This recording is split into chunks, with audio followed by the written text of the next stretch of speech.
The dream of smoke fog. Imagine waking with the weight of a dream still pressing on your chest, not one that fades in daylight, but one that grows heavier with every breath. A woman, alone in her apartment, had such a dream. She dreamed of smoke. Thick, suffocating gray. It curled beneath the door, blackened the ceiling, choked the walls. She stumbled toward the exit, only to find it gone. As if the building had swallowed her whole. The dream ended in silence. She couldn't scream. She couldn't breathe. Her lungs filled with heatless fire. She told no one. Maybe it was stress. A forgotten film. A lingering fear echoing from the past. But then, days later, the dream returned. Not in sleep. In fire. Her apartment caught fire. Exactly as the dream had shown. The smoke came first, silent, thick. The hallway she thought would save her was blocked. The missing exit? Not metaphor. Reality. A structural flaw missed during construction. She survived. But just barely. And the dream? It haunted her, not for what it was, but for what it became. Science offers little comfort. Dreams, we're told, are just the brain's filing cabinet. Sorting emotion, memory, fear, and desire. But sometimes, a dream doesn't just reflect. It warns. These are called precognitive dreams, and though dismissed by many, history is full of them. People dreaming of plane crashes hours before takeoff. Visions of earthquakes where the ground had never moved. Families canceling plans due to an unexplained dread, only to learn tragedy struck where they would have been. In this woman's case, psychologists might suggest she subconsciously noticed something. The scent of overheated wires. The hum of a faulty appliance. The layout of her flawed building. Her brain assembled those fragments into a warning narrative while she slept. A plausible explanation. But what made her dream terrifying was its precision. Not just fire, but the way the smoke moved. The exact blocked hallway. The suffocating heat beneath the windows. It wasn't vague intuition. It was a map. Stories like hers challenge how we define reality. If the mind can perceive danger before it arrives, does that mean the future is somehow accessible to the unconscious? Or are we simply pattern-seeking creatures connecting dots after the fact? The human brain is a master storyteller. It reshapes memory to match meaning. But even neuroscientists admit, we don't fully understand dreams. The territories the mind wanders when the body rests remain a frontier. Maybe dreams tap into signals we've yet to measure. Real but still unread. There's something ancient in the fear of dreams that come true. Ancient cultures believed dreams were portals, not projections. The Greeks built temples where people slept to receive divine messages. Indigenous traditions speak of dreamwalkers, souls who glimpse alternate realities during sleep. From Egypt's deserts to Siberia's ice, every culture has tales of dreams delivering warnings, ignored until it's too late. What connects these stories is a quiet insistence. Dreams are not fiction. They are invitations. Sometimes sirens. The woman never ignored her dreams again. She moved out. She began writing down every dream. Searching for patterns. Clues. Meaning. She wasn't alone. Online, entire communities exist, dedicated to precognitive dreaming. They compare notes, verify visions. And sometimes, uncannily, they align. A dozen people dreaming of floods days before they strike. Recurring symbols shared across strangers. Skeptics call it coincidence. But for those who've lived it, coincidence is no longer enough. They want to understand what their minds are trying to say, and why. What does it mean to dream of smoke, and then choke on it? Maybe it's luck. Maybe it's intuition. Or maybe our minds aren't as blind to the future as we think. Maybe dreams are warnings. Written in the only language the unconscious understands. Symbol. Sensation. Dread. And maybe if we paid closer attention, we could understand the message. Before it's too late. The woman survived the fire. But she was transformed. Not just by the ash, but by the realization. Her dream had known. She no longer laughed off nightmares. She mapped them, followed them, acted on them. She once canceled a trip after dreaming of a bridge collapse. Days later, that bridge failed. No one was hurt. But but she would have been there. Another time, she pulled a friend out of a gathering after dreaming of falling glass. Hours later, a window shattered in that very room. Coincidence? Pattern? Science hasn't decided. But maybe the point isn't proof. Maybe the point is the question. The crack in reality. The whisper in the dark. The glimpse of something beyond reason. The stories we tell ourselves about what's real and what isn't blur near the boundary of sleep. Some say the mind can't see the future. That time is sealed. But the woman who dreamed of smoke knows otherwise. Because she saw it. And it nearly ended her. But it also awakened her. Now, every night before sleep, she listens. Because sometimes, in the hush between breaths, the future speaks. Sometimes, it screams. The fireman's premonition. Night falls. Your heart pounds. Lungs tighten. Cold sweat coats your skin. You've just had a dream. Sirens wail in the distance. Smoke chokes the air. The crash of collapsing wood, the scream of children. It feels too real. But you're not on duty. You're a retired fireman. You've seen scenes like this before, but this wasn't a memory. It was something else. Something you can't explain. You sit on the edge of your bed, trying to shake it off. Maybe it's just old trauma, bubbling up from the depths. Out the window, an orange flicker. Rising. Your neighbor's house is on fire. The response. This really happened. In Ohio. The fireman's name is David. Retired after decades of service. That night, the dream jolted him awake just minutes before the flames. Without thinking, he pulled on clothes and sprinted barefoot across the yard. He saw what no one else had. A fire tearing through the side of the house. He didn't wait. Pounded on the front door. No answer. He kicked it in. Inside, smoke rolled like waves. He crawled through the darkness, found the children, and carried them out, one by one. They survived. Because of him. Because of a dream. The mystery. Skeptics call it coincidence. Maybe he heard a sound in his sleep. A faint crackle, a flicker of heat through the glass. Subconscious cues triggering vivid imagery. The human brain is wired for patterns. Perhaps it assembled scattered noise into something coherent. A signal. But this dream wasn't vague. It had details. Sirens. Breaking wood. Children's voices. It wasn't a replay of the past. It was something closer to a warning. The science. There's a term for this. Presentiment. A subtle awareness of future events. Some studies show people reacting to disturbing images seconds before they're shown. Heart rates rise. Skin conductance spikes. Statistically improbable, but not impossible. The data suggests, sometimes, the body knows before the mind. Then there's procedural memory.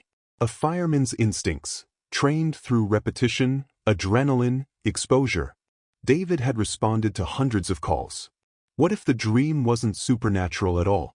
What if it was his subconscious detecting a flicker, a scent, and translating it into a symbolic alarm his dreaming brain could understand? What if the mind, in deep sleep, noticed something and delivered it in the only language it could? The mainstream science urges caution. Dreams blur memory, fear, intuition. We love narratives. We remember the dreams that come true. Forget the thousands that don't. We connect the dots after the fact. But what about when someone acts on one and saves a life? The pattern. History is full of these moments. People dream of plane crashes, then cancel flights. Parents wake up seconds before their child has a seizure. Whole tribes once used dreams for survival. Were they naive? Or did they understand something we've forgotten? David never wanted to be a hero. He wasn't seeking recognition. He acted on instinct. An instinct born of something he couldn't name. The signal. That's what makes this story unforgettable. Not just the rescue, but the fact that he listened. Listened to something most of us ignore. Dreams are strange. They bend time.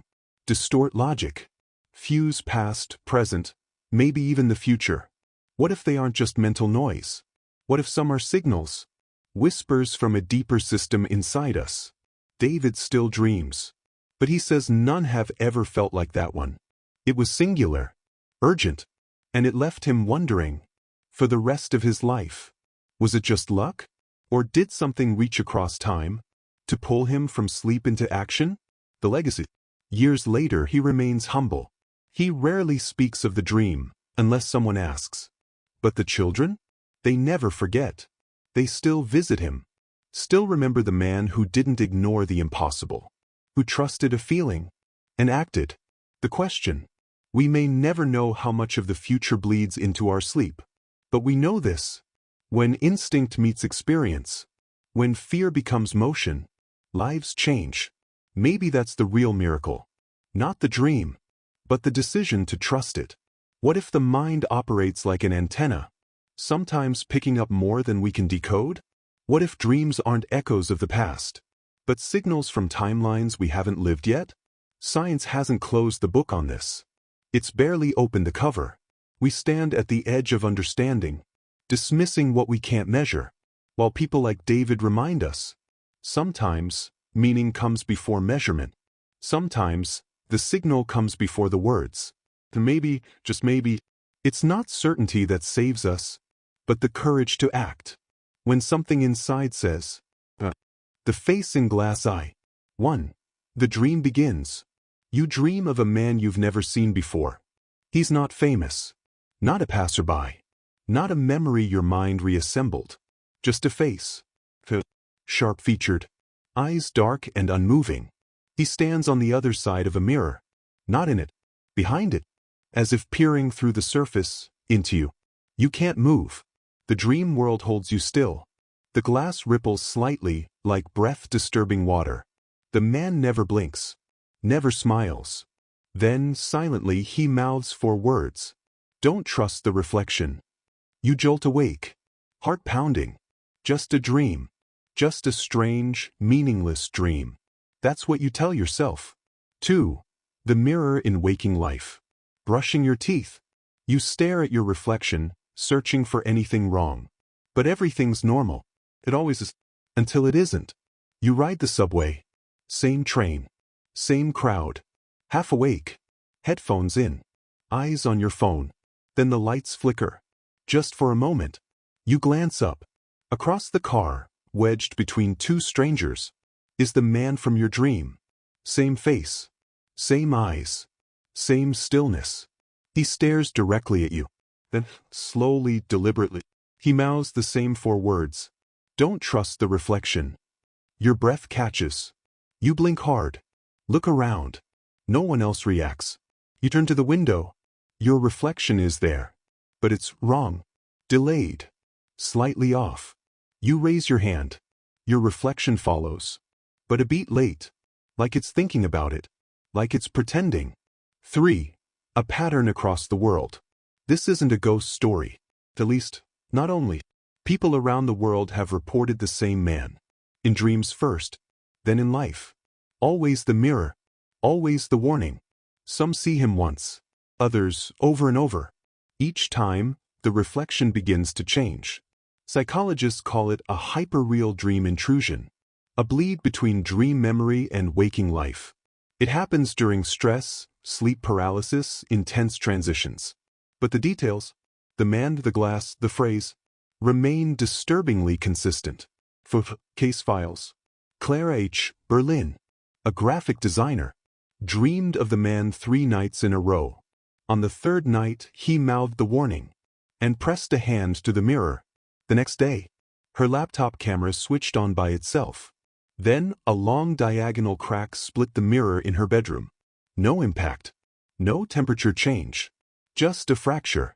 She covered every mirror after that. Mark, Toronto. Subway operator.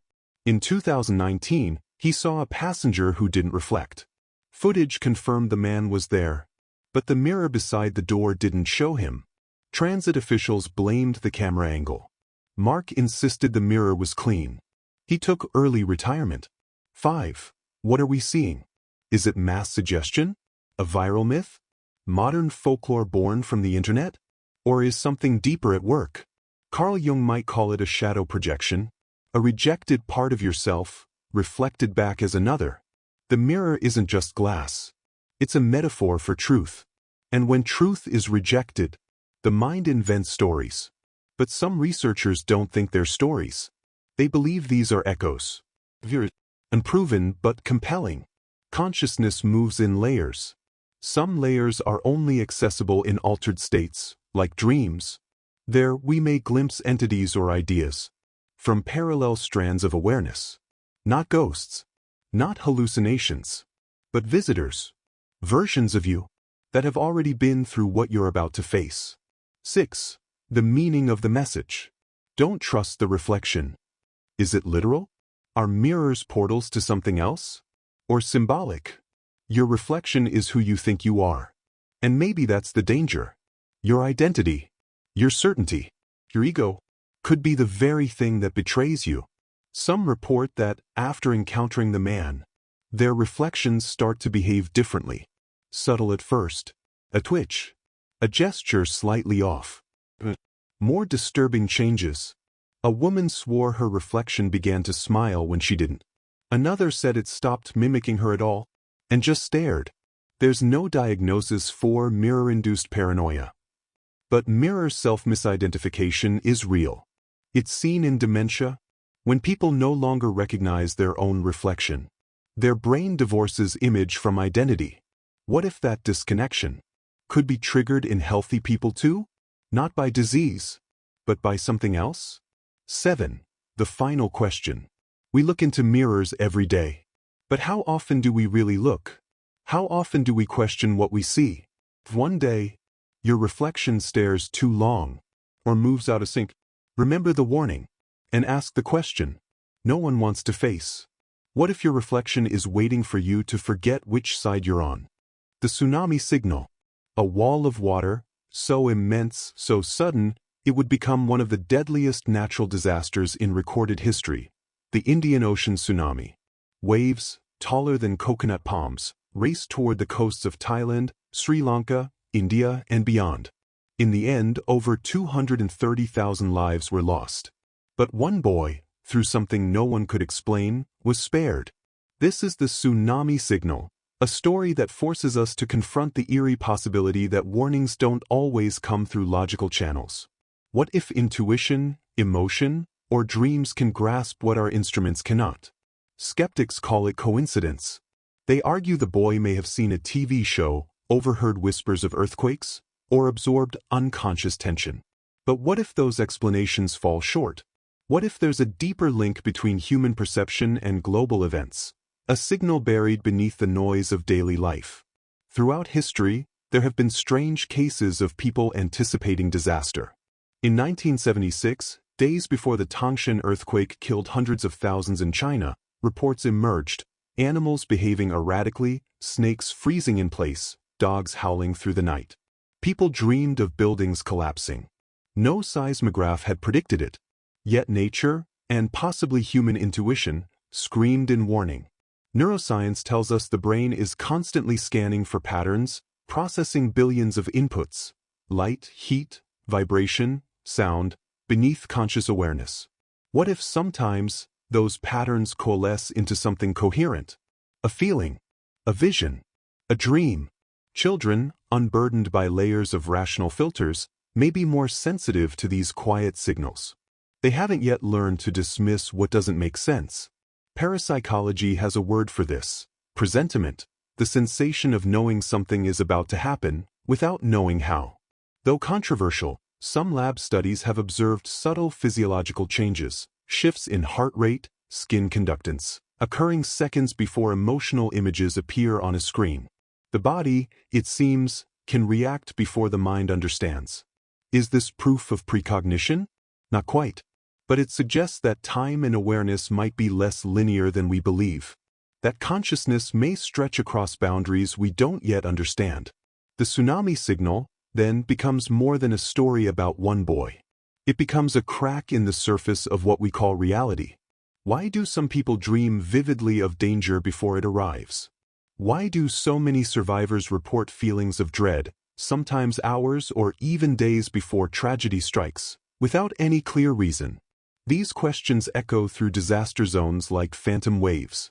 In Japan, some coastal communities honor a tradition called the sixth sense rule. If the sea feels wrong, even without sirens, they leave. In 2011, before the Tohoku earthquake and tsunami, some elders fled early, guided only by instinct. They survived. Many who waited for official alerts did not. We're taught to trust data, charts, graphs, alert systems. But stories like the tsunami signal challenge that belief. They whisper of an older kind of perception, one we can't yet measure. One that may live in the body as much as the brain. Of course, not every dream is prophecy. Not every feeling is a signal. The danger lies in chasing patterns that aren't there, acting on fear instead of fact. But in our pursuit of scientific certainty, perhaps we've gone too far the other way. Perhaps we've learned to ignore the quietest alarms. What if we are all receivers, tuned to frequencies we've forgotten how to hear? What if the storm is preceded not only by pressure drops, but by dread? What if the earthquake announces itself not only through tectonic stress, but in a whisper no one dares believe? Some scientists believe we may carry ancestral memory, residual echoes from generations who survived floods, fires, and quakes. These imprints could resurface in moments of emotional intensity, or in dreams, as inexplicable warnings. We dismiss them because we can't quantify them. But that doesn't mean they aren't real. The line between instinct and perception is thinner than we imagine. The tsunami signal isn't just about one family who escaped. It's about the mystery of awareness, the gap between reason and intuition, the uncharted territory of the human mind. Maybe one day, we'll have tools that can map these sensations. Maybe we'll understand why some people sense disaster before it strikes. Until then, we're left with questions, and a child's drawing of waves that never came for him. Flight number in fog. Picture this. You jolt awake, drenched in sweat, heart hammering in your chest. A dream, yes, but not ordinary. Vivid, piercing, terrifying. The phrase Flight 125 echoes in your mind, already starting to slip away. You weren't on the plane, but you felt its loss. No fire, no crash. Just absence, an empty wound in the sky. Something primal tells you, pay attention. Still shaking, you cancel your ticket that morning. You don't explain why. It sounds ridiculous. But the fear won't lift. The next day, headlines break. Flight 125 has vanished. No mayday call. No wreckage.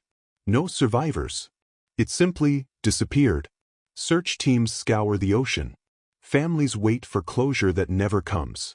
And you, the one who dreamed it, you sit, hands trembling, staring at the news. You said nothing, but you knew. Coincidence? A fluke? A glitch in the veil between worlds? Stories like yours surface time and again, documented, corroborated, eerily consistent. In 1966, a British woman wrote in her journal, flight details, timing, number of dead. Days later, the crash occurred exactly as she'd seen. In 1979, a man in Tokyo dreamed of drowning. A week later, he perished in a sea crash. These aren't campfire tales. These were written before the events. Stamped in time. Science struggles to explain. Neuroscientists say dreams are just your brain. Reorganizing memory, sorting emotions, clearing clutter. But what about the ones that warn? The ones that predict? Psychologists chalk it up to chance. Out of thousands of dreams, some will line up with reality. But those who experience them describe something else. Crystalline clarity. Emotional certainty. Not vague images, but detailed, timed snapshots. So what's really happening? Is consciousness playing by rules we don't understand? Some physicists posit time isn't linear. What if slivers of the future ripple backward? Not full scenes, but impressions. A tremor in calm water before the stone drops. Others explore Jung's theory of the collective unconscious. A shared psychic web beneath our minds. Maybe trauma or death radiates across this field. Maybe someone tuned just right, half asleep, half awake, can catch the echo like a radio dialed to the storm. Flight 125 was never recovered. No black box. No clues. Just silence. As the world mourned, one man sat alone. Haunted not by what he saw, but what he felt. Not through eyes, but through dreams. People dismiss dreams. But they're made from you. Your fears, instincts, gut truths. What if that system senses danger before the conscious mind does? What if dreams aren't escape, but access? A bridge not to fantasy, but to time? The man who skipped Flight 125 never went public. Maybe he feared mockery. Or something darker. A sense that escaping meant someone else took his place. Survivor's guilt doesn't follow logic. In the fog of sleep, the mind becomes something other. A sensor. A mirror. A whisper network for the soul. And sometimes, it whispers truth.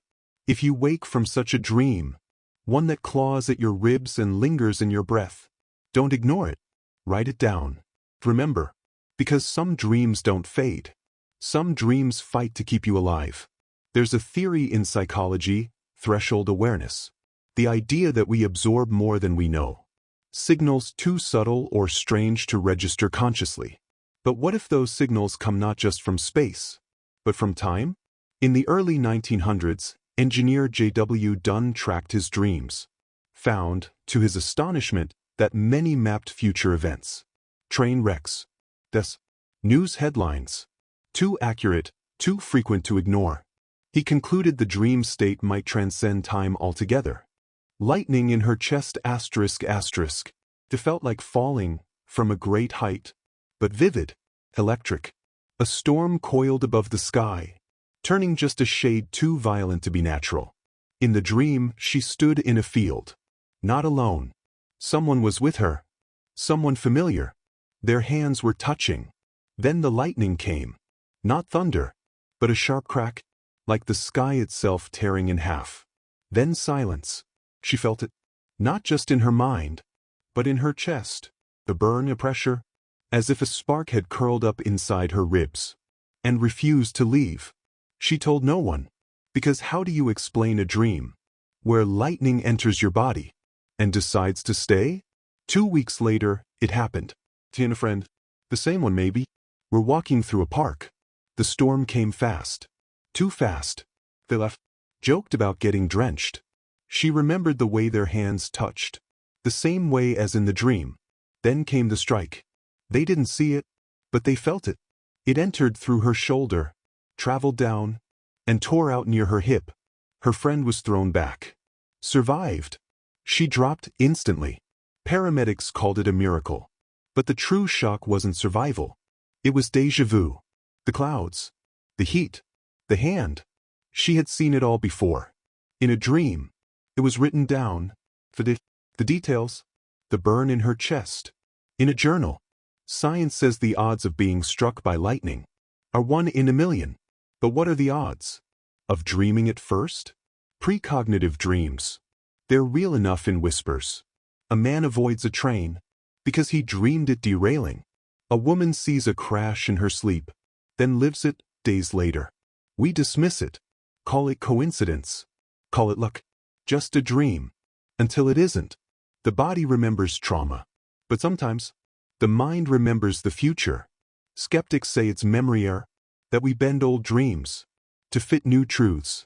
But how do you explain a journal, dated, inked, before the strike, that describes the field, the storm, and the fire inside her ribs? That's not a memory edited. That's the past pointing forward. Dreams have always stood at the edge of mystery, to the ancients, prophecy, to the modern, just brain noise. But when they match reality, like puzzle pieces snapping into place, something deeper speaks. A pattern beneath the randomness, a message coded in sensation and symbol. She would later say it changed her. Not just the lightning, but the dream. She stopped laughing off her subconscious, started listening, started recording. Most dreams were nonsense, but some had weight, an emotional pull she couldn't ignore. She became sensitive to storms, to silence before disaster, as if the strike rewired her, not just physically, but perceptually. Her friend changed. He didn't have the same dream, but he remembered the moment, just before the strike, saying, asterisk, doesn't this feel strange? He couldn't explain it, only that something had thickened the air, as if reality was bending, waiting to snap. They both carried something, invisible but heavy, Not scars, but signals. No, they didn't become mystics. Didn't preach. But they began to pay attention. To intuition. To patterns. To the voice that whispers. And vanishes if ignored. Years passed. They stayed close. Whenever lightning loomed in the forecast, they'd look at each other, remembering. Not just the pain, but the eerie knowing. The dream. The burn. The warning written in skyfire. Coincidence? Some say so. But her dream wasn't vague. It had a field. A storm. A hand held too tightly. A jolt that lived in her chest. Before it ever touched her skin. And when she woke, she knew. She wrote it down. It still sits there now. In a notebook tucked in her closet. Water-stained. Torn. The world is made of lines. Patterns. Electricity. Memory. Sometimes. A dream runs its fingers along those threads. Before we even see the shape they form. Sometimes. Your mind steps ahead. Dips a toe into the river of what hasn't happened. And brings something back. Maybe we'll never explain it. But the question matters as much as the answer. What if our minds aren't just storytellers, but receivers? What if part of us already knows, already listens, already sees, and sometimes warns us?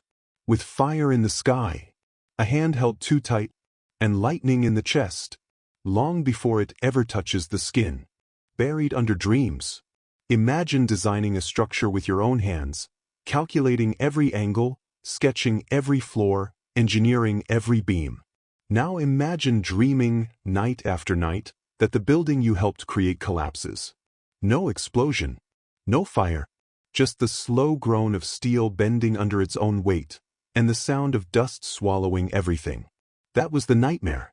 And it came every single night. The architect's name was Stephen. A man of numbers, plans, and logic. He didn't believe in omens. His life was precision, not prophecy. But the dream wouldn't stop. In the dream, the building he helped design, a commercial office tower downtown, always collapsed the same way. The same floor. The same time of day. People inside screaming. Then, nothing. At first, he chalked it up to stress. Deadlines. Maybe subconscious guilt over a decision made during planning. An overlooked detail, an engineering compromise, a material choice made under pressure. But when he woke up shaking for the 5th night in a row, he couldn't ignore it anymore. Against his better judgment, Stephen took his concerns to the city. He requested a structural inspection. Showed them the blueprints. Pointed out the area from his dream. He couldn't explain why, just that he had a feeling. An overwhelming, paralyzing certainty. Officials laughed. Colleagues mocked him. Dreams aren't data, they said. This isn't science. But someone agreed to take a look. Maybe to humor him. Maybe to shut him up. What they found was chilling. A hairline fracture in a critical beam. Stress readings higher than expected. A material defect, hidden, silent, but potentially catastrophic. The building was evacuated for emergency reinforcement. A week later, before repairs were completed, part of the structure collapsed, exactly as Stephen had dreamed. But no one was inside. This is a real event. The city never released details publicly, liability, legal protections, reputations. But those who knew, the inspectors, the engineers, they never forgot. Because the building shouldn't have failed. Not yet. The risk was real, but collapse wasn't predicted for years. And yet, the dream had seen it. The timing. The sequence. The silence. Psychologists call this intuition. Maybe triggered by unnoticed sensory cues. Perhaps Stephen's brain had caught something his eyes hadn't, data buried deep in the blueprints, subtle patterns in vibration or pressure distribution. Our subconscious minds are vast, capable of processing far more than we consciously realize. Some call it sixth sense. Others, refined professional instinct. Still, there's something haunting about the way the dream repeated, again and again, until he finally acted. I that saw tomorrow. Imagine waking from a dream so vivid it pulls breath from your lungs. In the dream, your best friend lies in a hospital bed, pale, wires tangled around her arms, silent tears running down her cheeks. You reach for her, but your hand passes through the air. Monitors beep softly in the background. Her eyes meet yours. She whispers your name. But you don't hear it. You only feel it. You wake up gasping, covered in sweat, heart pounding. It felt real. Too real. You check your phone. No missed calls. No messages. The sun rises like nothing's wrong. But something inside your chest is screaming. You've never been superstitious. I that saw tomorrow. I that saw tomorrow.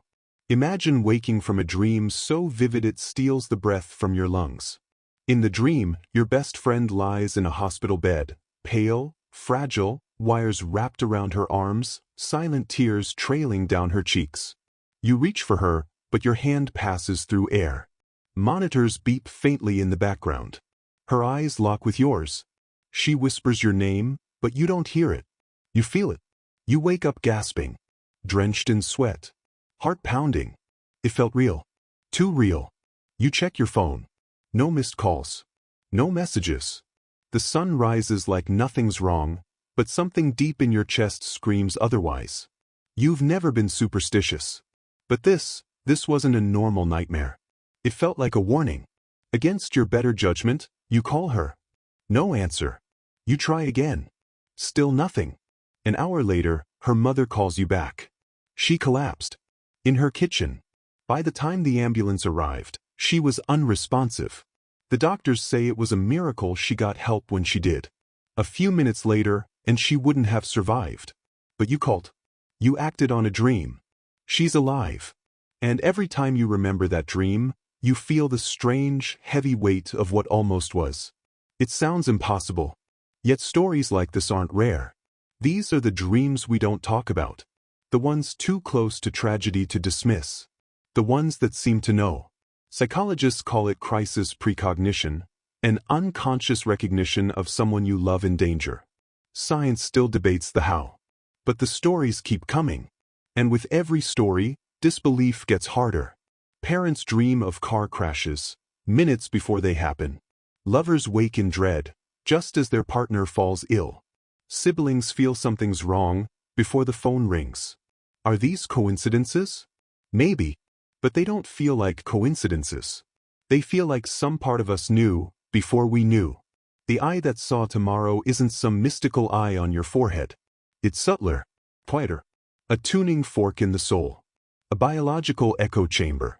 Some researchers believe our brains constantly process subtle cues, heart rhythms, vocal tremors, microbehaviors. We absorb these fragments without noticing. And when the danger rises, the brain, especially in sleep, tries to assemble them into a signal. A warning, disguised as a dream. But sometimes, dreams go even further. There are dreams where the future plays out exactly. Moments, dialogues, even weather conditions. Matched precisely days later. They call it déjà rêvé, already dreamed. Not déjà vu. Déjà rêvé. Studies from the University of Rome have documented dozens of such cases. Not vague symbols.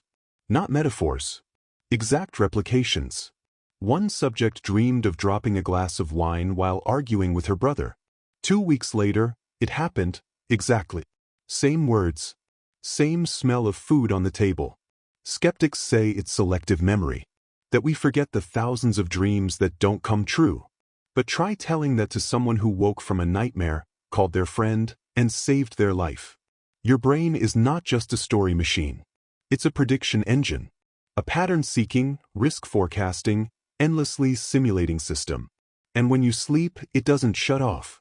It rearranges, recalculates, replays the day's emotional spikes. The oddities you brushed aside. The quiet comments you didn't realize were important. Maybe the dream wasn't magic. Maybe your subconscious had already seen the signs. Signs your waking self chose to ignore. And in sleep, your mind screamed, in the only language it could. But what if it goes deeper? Some cultures believe dreams are not self-generated, but messages from a shared field of consciousness. A web of intuition. A soul connection science hasn't explained yet. The heart's electromagnetic field extends several feet beyond the body, measurable. And it interacts with other fields. Could it be that deep emotion generates echoes? That love forms a tether strong enough to vibrate across distance and time?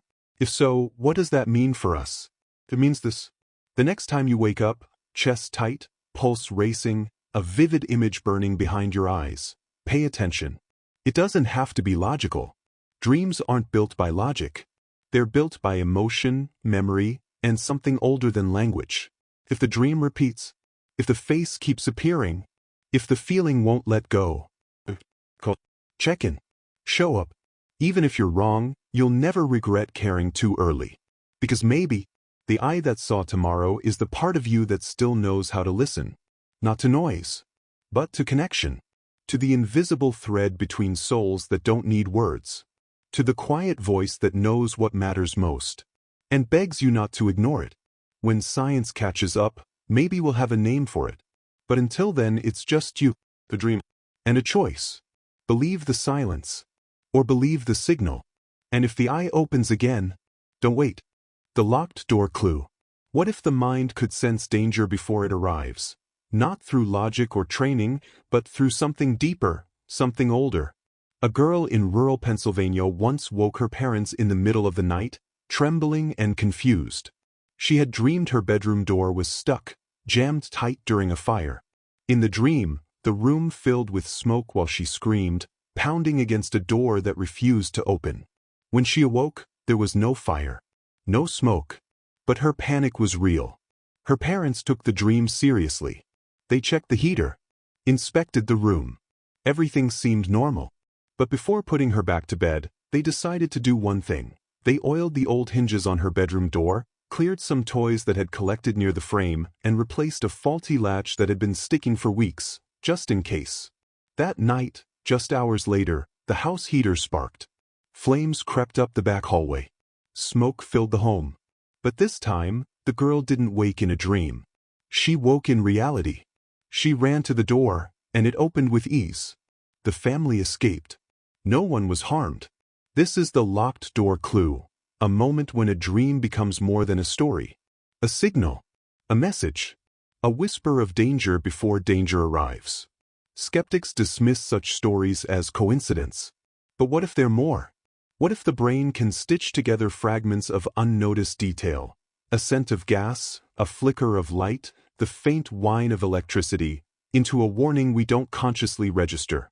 And what if, sometimes, those warnings surface in our sleep? Scientists studying dreams and memory know that sleep isn't random. Dreams are the brain's way of processing emotion, stress, and fragmented sensory input. During REM sleep, the brain replays sounds, sights, physical sensations, sometimes reconstructing events, sometimes imagining futures.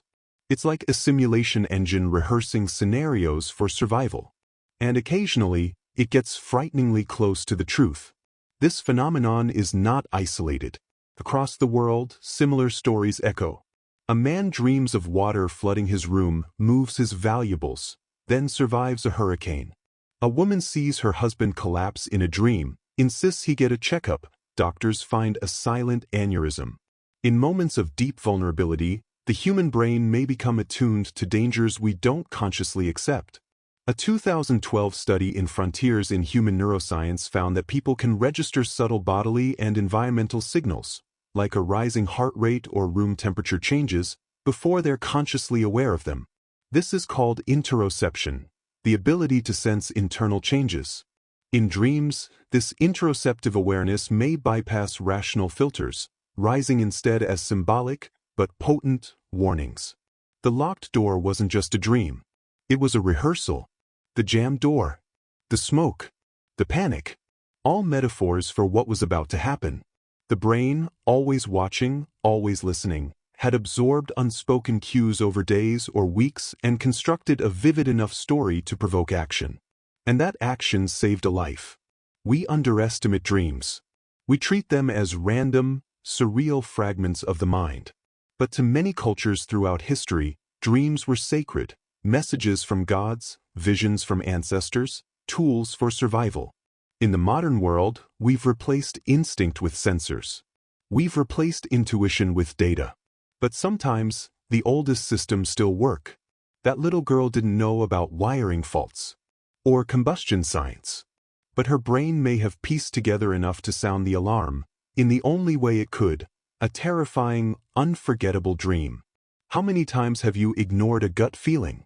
A strange sense of discomfort you couldn't explain? How often have you dismissed a recurring image or thought, simply because it didn't make sense? Maybe some of those are noise. But what if some are signal? Yes, there's danger in overreacting. But there's also danger in dismissing too quickly. The body and mind are not separate machines. They are parts of the same alert system. What the eyes miss, the skin may notice. What the conscious mind suppresses, the dreaming brain may reveal. So when a child says, "I had a bad dream," listen. Don't assume it's just imagination. It might be, but imagination has always been the brain's test lab, a place to simulate risk, to anticipate danger, to solve problems that haven't yet appeared. We don't yet understand how or why this happens, but we know that it does. People dream of plane crashes and canceled trips. People sense when something feels off with someone they love. And sometimes they're right. The locked door clue is a powerful reminder. Survival isn't always about facts. It's also about feeling. One girl dreamed her door wouldn't open. That dream led to a small, practical action. That action led to life. Not all warnings come with sirens. Some come wrapped in symbols, in stories, in dreams. And the question we're left with is this: when the next door jams in your mind, will you listen? Storms in the stillness. Picture yourself on a quiet, sun-drenched street. Everything is calm. The world seems paused in a gentle silence. Then suddenly, without a hint or warning, the sky bruises over. Ice pelts from a perfectly clear blue. Windows explode. Cars crack open. People scatter, shielding their heads from hail like falling bullets. But someone had already seen this, not in the clouds, but in a dream. Hours earlier, he'd witnessed hail fall in a strange, deliberate rhythm. Not wild, not random. It tapped out like fingers on a windowpane. He woke disturbed, scribbled it down, tried to shake it. But when the storm hit, a meteorological anomaly no one predicted, the memory returned with shocking clarity. The rhythm, the size of the hail, the sudden violence. The world dismissed it as coincidence. He didn't. And if you had seen what he had seen, neither would you. Dreams like these eerily detailed glimpses of events that haven't happened yet aren't just folklore. They're real, documented, strangely consistent. Across the globe, people have dreamt of tornadoes that didn't exist until morning. Floods in parched lands. Lightning hitting buildings they'd never been to until the news confirmed every detail. And oddly, these dreams often come not with fear, but with a profound stillness. As though the mind, in sleep, is attuned to something deeper, listening more intently than usual. Why does this happen? Science has tried to explain. Neuroscientists suggest dreams are the brain's simulator, stitching together fragments of memory, emotion, and sensory data to anticipate threats. That's why you might dream of falling when your balance is off, or of being chased during stress. But this doesn't explain the uncanny accuracy. It doesn't explain why people with no knowledge of weather systems dream of freak storms no one expected, and then watch them happen, just as imagined. Skeptics cite confirmation bias. You dream countless things, they argue. When one matches reality, you remember it. The rest, forgotten. But what about dreams recorded before the event? With timestamps? Written proof? Long before headlines caught up. Some researchers turn to more radical ideas, like quantum consciousness. They wonder if the mind isn't entirely confined to the brain. Perhaps in dreams, it taps into data not normally accessible. Traces of environmental change, subsonic frequencies, subtle shifts in pressure. Maybe the dreamer wasn't seeing the future, but sensing its footprint just ahead of time. Or maybe there's something stranger at work. Some believe dreams are transmissions, not personal, but shared, a kind of global network of awareness. There are accounts of multiple people dreaming the same event, the same night, the same strange symbols. A shared nightmare pointing to a place none of them had been, until it was too late. And the rhythm, that haunting, deliberate beat the hail took in his dream. Why? Patterns in nature are rarely meaningless. Repetition in chaos suggests intent, structure, even intelligence. Could the storm itself have been conscious? Speaking through rhythm? Using dreams to announce itself? Ancient cultures believed storms were alive, spirits with moods and voices. Thunder was fury. Wind was breath. Hail a curse. Weather wasn't just environment, it was communication. Perhaps in our modern world, we've simply forgotten how to listen. Maybe that dream was the storm knocking early, asking to be noticed.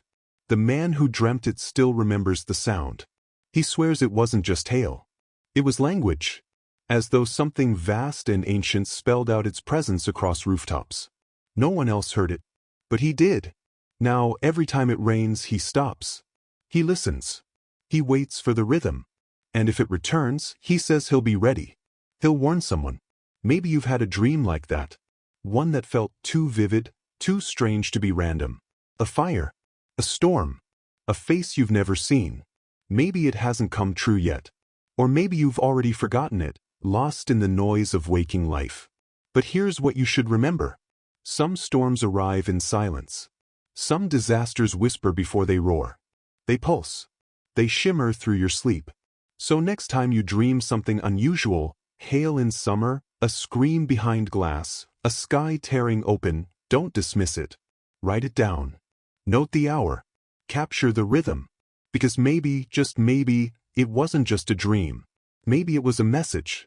Maybe the storm was already listening. There's a story from 1983.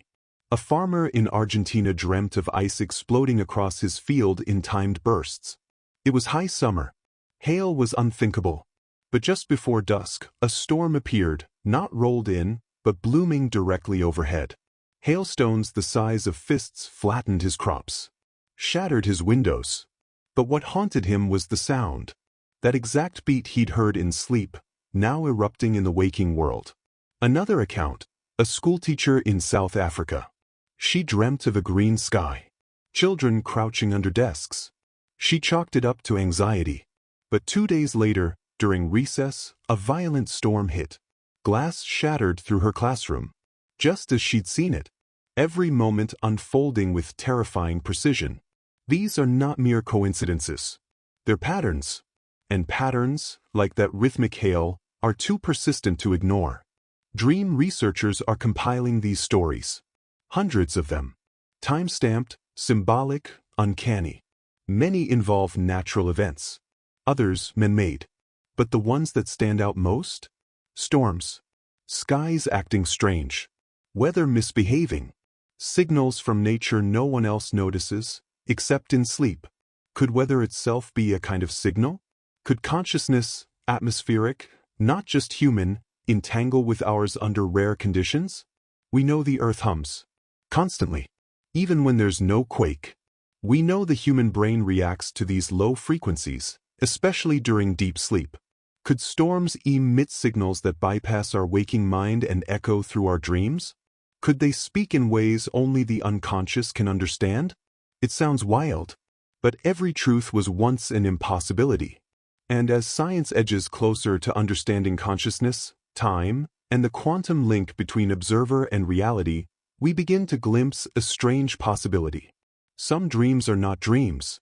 They are forecasts, whispers from a deeper realm of reality. And those who listen, those who feel the stillness before the storm, might be closer to truth than anyone knows. So if you ever dream of thunder beneath a blue sky, remember this. Silence isn't always peace. Stillness isn't always calm. And sometimes what falls from the sky was already falling inside you. First, the blood in silence. Imagine dreaming of someone you love, but not in comfort, not in peace. In the dream, your brother is standing in a bathroom. His wrist is cut. Blood is pooling silently around his feet. He isn't crying. He isn't panicking. He's just standing there as if he's already gone. The room is gray. The mirror is fogged.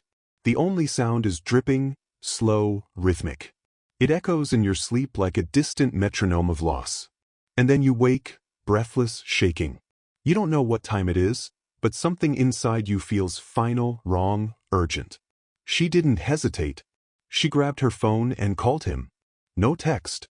No delay. Just a call. Because something about the silence in that dream felt too final. It rang once. Twice. He answered. His voice was soft. Broken. And when she said his name, he started crying. She asked, "Are you okay?" After a pause, he said, "I was about to do it." There was a razor in the sink. His hand had already trembled toward it. But her voice stopped him. Not reason, not argument. Just the timing of a call that shouldn't have known. A voice that broke through the silence. A dream that saw what the waking world had missed. This story isn't fiction. It's real. And it's not alone. There are thousands, tens of thousands, of stories like this. Siblings, lovers, parents jolted awake by visions of someone in pain. Dreams of falls, of crashes, of drowning, only to discover later that someone they loved was on the edge, at that exact same time. These aren't just poetic coincidences. They are echoes of something deeper, a thread we rarely acknowledge, but one that binds us across time, space, and sleep. Science struggles with stories like this. It calls them anomalies. Noise. Survivorship bias. You only remember the dreams that come true. But what science can't explain is the specificity. The blood. The mirror. The silence. The way she knew to call in that exact moment. Neither too soon nor too late. She hadn't spoken to him in days. There were no warning signs. No texts. No cries for help. Just a dream. And a decision to act on it. Psychologists might call it intuition, that somewhere, subconsciously, she picked up on signals. Maybe his last words had felt off. Maybe she saw something in his eyes the last time they met. But intuition has its limits. Intuition doesn't explain the mirror fog, or the sound of dripping, or the way he told her, through tears, "I was standing in front of the mirror. The sink was running. I didn't even hear my phone." She did. And she answered it, before it rang. Dreams have long been dismissed as mental static. Leftovers from the day. Fantasies. Fears. Nothing more. But every so often, one cuts through the noise. One becomes a map. A warning. A thread of connection between two minds that shouldn't be linked, but are. That night, her dream didn't predict the future. It invaded the present. It pulled her from sleep, not to witness, but to intervene. He got help. Slowly. He's still alive. They talk now, more than they ever did before. And sometimes, in moments of quiet, he asks her, "Why did you call when you did?" And she always answers the same way. "Because I saw you." The dream was gray. Silent. Still. And without her call, he would have matched it. His body a quiet echo of what she'd already seen. There's something unspeakably powerful about knowing that love doesn't always knock. Sometimes it storms in, uninvited, through nightmares, through instincts, through the walls we put up to keep others out. We like to think we're alone in our minds, that no one else can see what we hide. But maybe, just maybe, those we love carry a key. Not one built of reason or knowledge, but of bond, of shared history, of something so ancient and primal that it bypasses logic entirely. She dreamed of blood, of stillness, of her brother, and she woke up with the undeniable sense that something was ending. That's what precognitive dreams often feel like. Not prophecy, but grief, arriving early. What saved him wasn't her words. It was her presence, the breaking of the silence, a reminder that someone, somewhere, still sees you, even when you've gone quiet. Especially then. Kept the razor, not to use, but as a reminder. Not of the darkness, but of how close it came. He says, sometimes he dreams of that same bathroom. But now, when he looks in the mirror, he sees her reflection, standing behind him. Watching. Protecting. Real or imagined, it doesn't matter. It reminds him that he is never truly alone. Dreams don't always save. But sometimes, they do. And sometimes, they scream when the world goes quiet. We may never understand why the mind sends warnings in images, in echoes, in metaphors of loss. But for one woman, one phone call, one dream, the message was clear. She saw him, and because she did, he's still here. Somewhere in the world, another dream is happening right now. Just as quiet, just as strange. Someone sees someone they love in danger, and they wake, not knowing why their heart is racing. They may ignore it, they may forget, or they may pick up the phone. And maybe, just maybe, that choice will change everything. Because the most powerful dreams don't just predict. They protect. They break through walls no words ever could. They remind us. Love doesn't end at distance. Connection isn't confined to waking hours. Sometimes the soul cries out, and another soul answers. And when it does, it might just save a life. The stranger's role reversed. Standing in front of a man you've feared for years, your boss. Towering, cold, untouchable.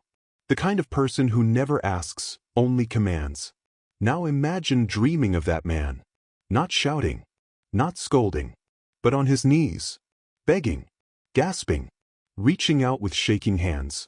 In the dream, he collapses. And you're the only one who moves. You kneel. You press your hands to his chest.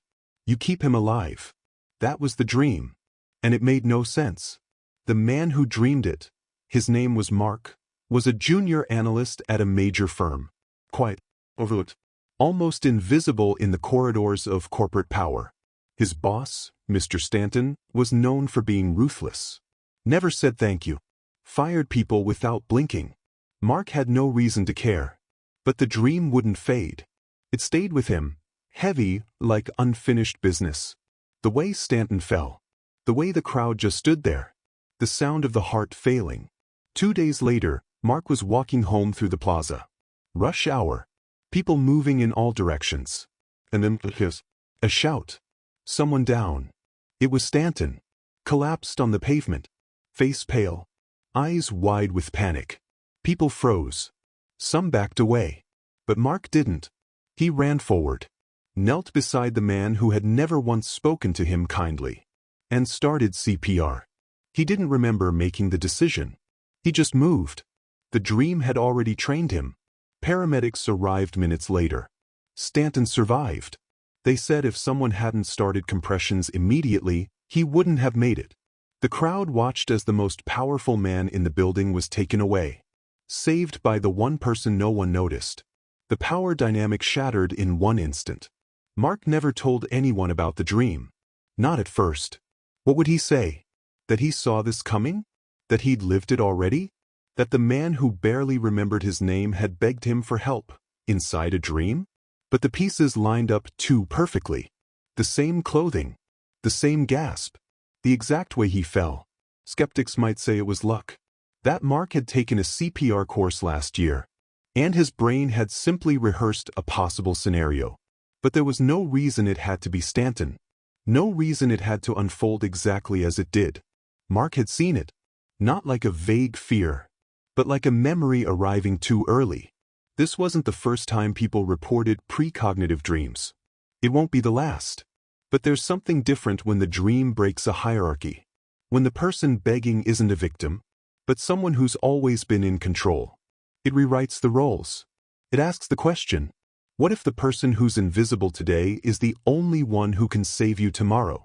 Psychologists have studied this reversal in power, the dream as a psychological equalizer.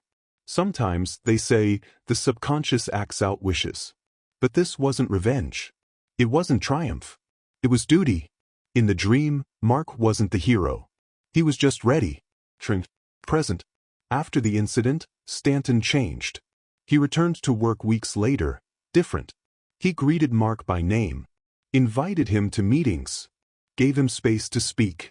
Something about facing death and being saved by someone you never acknowledged. It shifts your view of the world.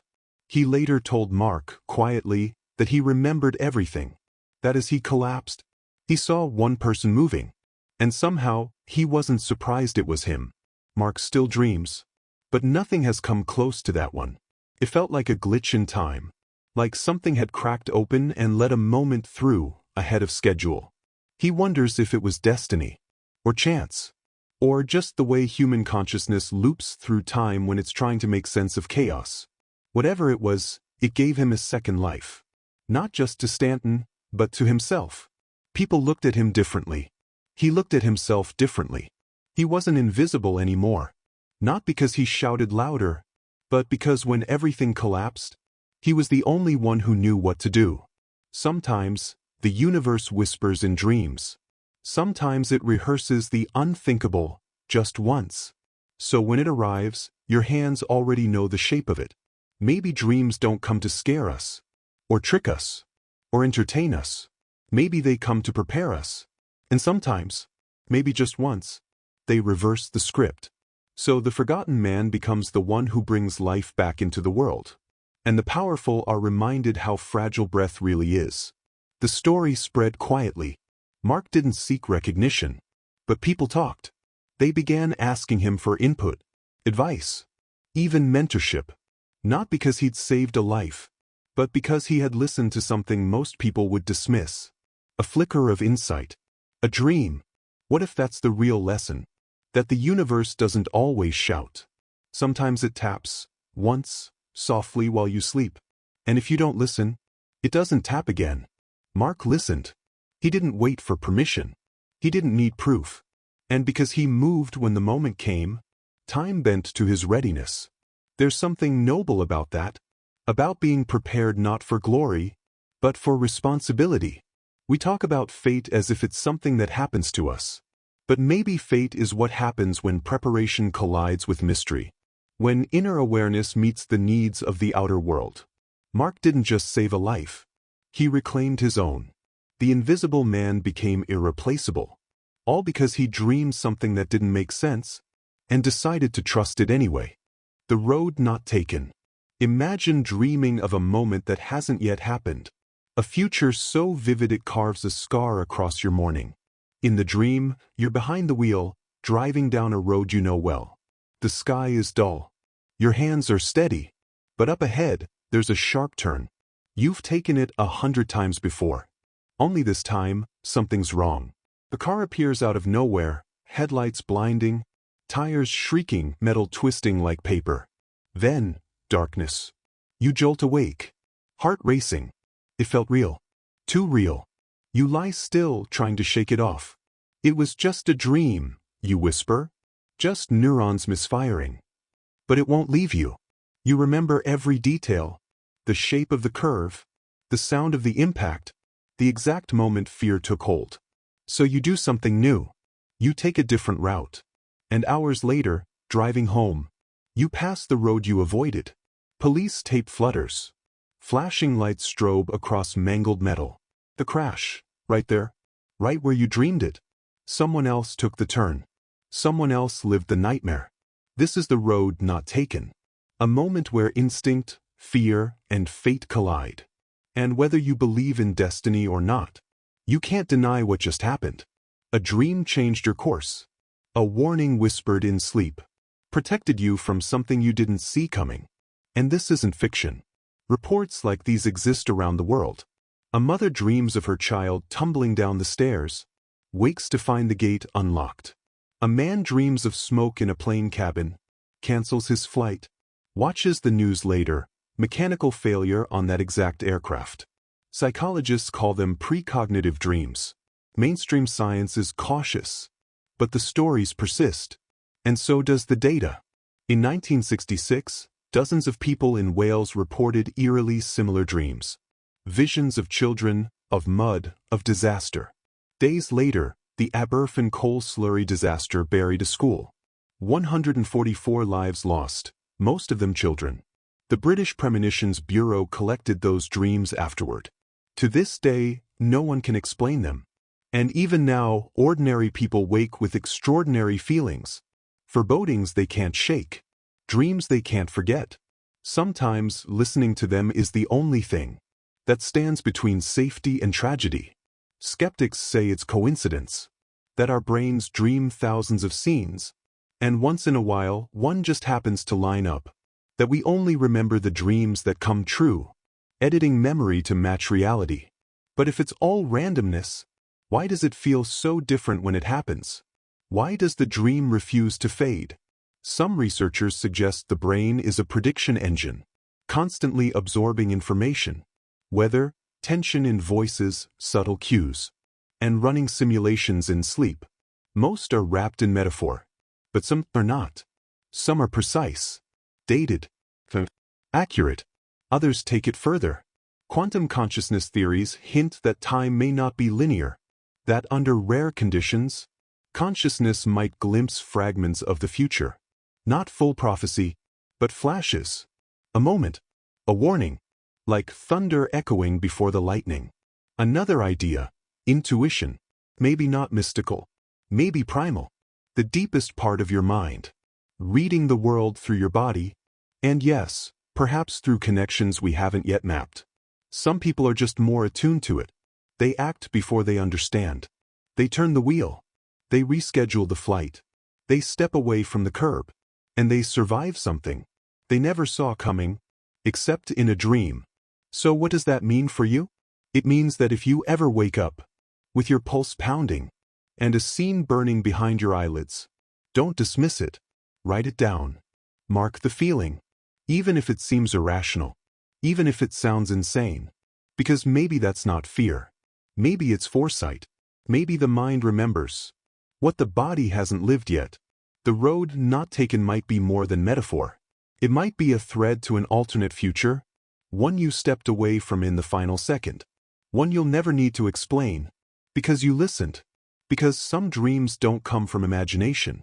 They come from somewhere older, deeper, a place that still remembers how to keep you alive. There are those who say dreams are just mental noise, neurons recycling the day's fragments. But how do you explain the ones with maps? With license plates? With weather conditions that haven't happened yet? What algorithm dreams up facts you haven't learned? Maybe the answer lies beyond current science. Gravity existed before Newton, after all. Maybe precognitive dreaming is a force we've yet to name. A compass that, once in a while, swings toward the future. You don't need to believe in the paranormal, only in the possibility of the unexplained.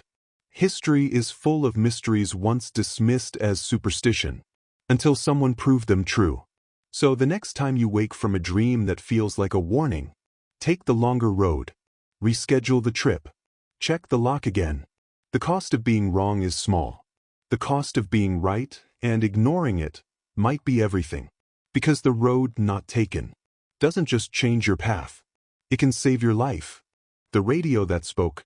What if the voice that saves your life doesn't come from a warning siren or a friend's urgent call, but from a song in a dream? One night, a young woman in Brazil had a dream about a radio. It was old, its orange dials glowing softly, static humming in the background. Through the crackle came a haunting melody, an unfamiliar song, but the lyrics were crystal clear. Don't go. It falls. Stay safe. Over and over, the line repeated. She awoke cold, shaken, her heart pounding. And the feeling lingered. It wasn't just a dream. It felt like a message. The next morning, she turned on her actual radio. No such song existed. Still, the memory clung to her like mist. That weekend, her friends pleaded with her to join them at the annual Summer Music Festival. A massive event filled with food stalls, loudspeakers, and a crowd packed into the town square. It was tradition. She'd never missed it before. But this time, she declined. The dream was still fresh in her mind. The words echoed, "Don't go. It falls." Her friends laughed, called her superstitious. But she stayed home. That night, as music pulsed through the festival crowd, a main speaker tower, improperly anchored and vulnerable to the wind, began to tilt. Then it cracked. Then it collapsed. Metal and wood came crashing down onto the exact area she would have stood. Dozens were injured. One person was killed. It should have been her. This is the radio that spoke. A story that urges us to reconsider where warnings truly come from, and how often we dismiss the deeper parts of ourselves in favor of logic. Dreams are easy to brush off. But what if they're more than scattered thoughts? What if they're messages, deciphered not through reason, but through instinct? Science struggles to explain this. There were no advance warnings. No engineers flagged the speaker structure. No weather alerts signaled danger. And yet, something within her knew. Not from data. From feeling. Dream researchers have long believed that the brain continues processing stimuli even as we sleep.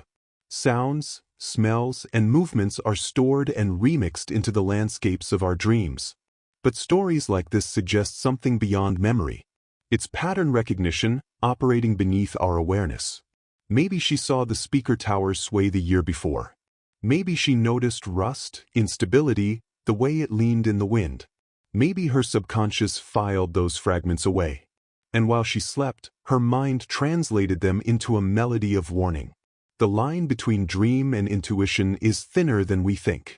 A study at the University of California found that people often make better decisions when they trust their gut, especially in high-stakes or fast-moving situations.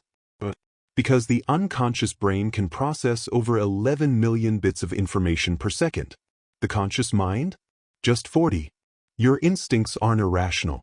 They're just fast. And sometimes they don't speak in words. They speak in symbols, in riddles, in dreams. And when our conscious minds resist listening, the brain gets creative. A song that doesn't exist. A lyric that feels more like prophecy than poetry. Don't go. It falls. It makes no sense until it's too late. And this isn't the only story.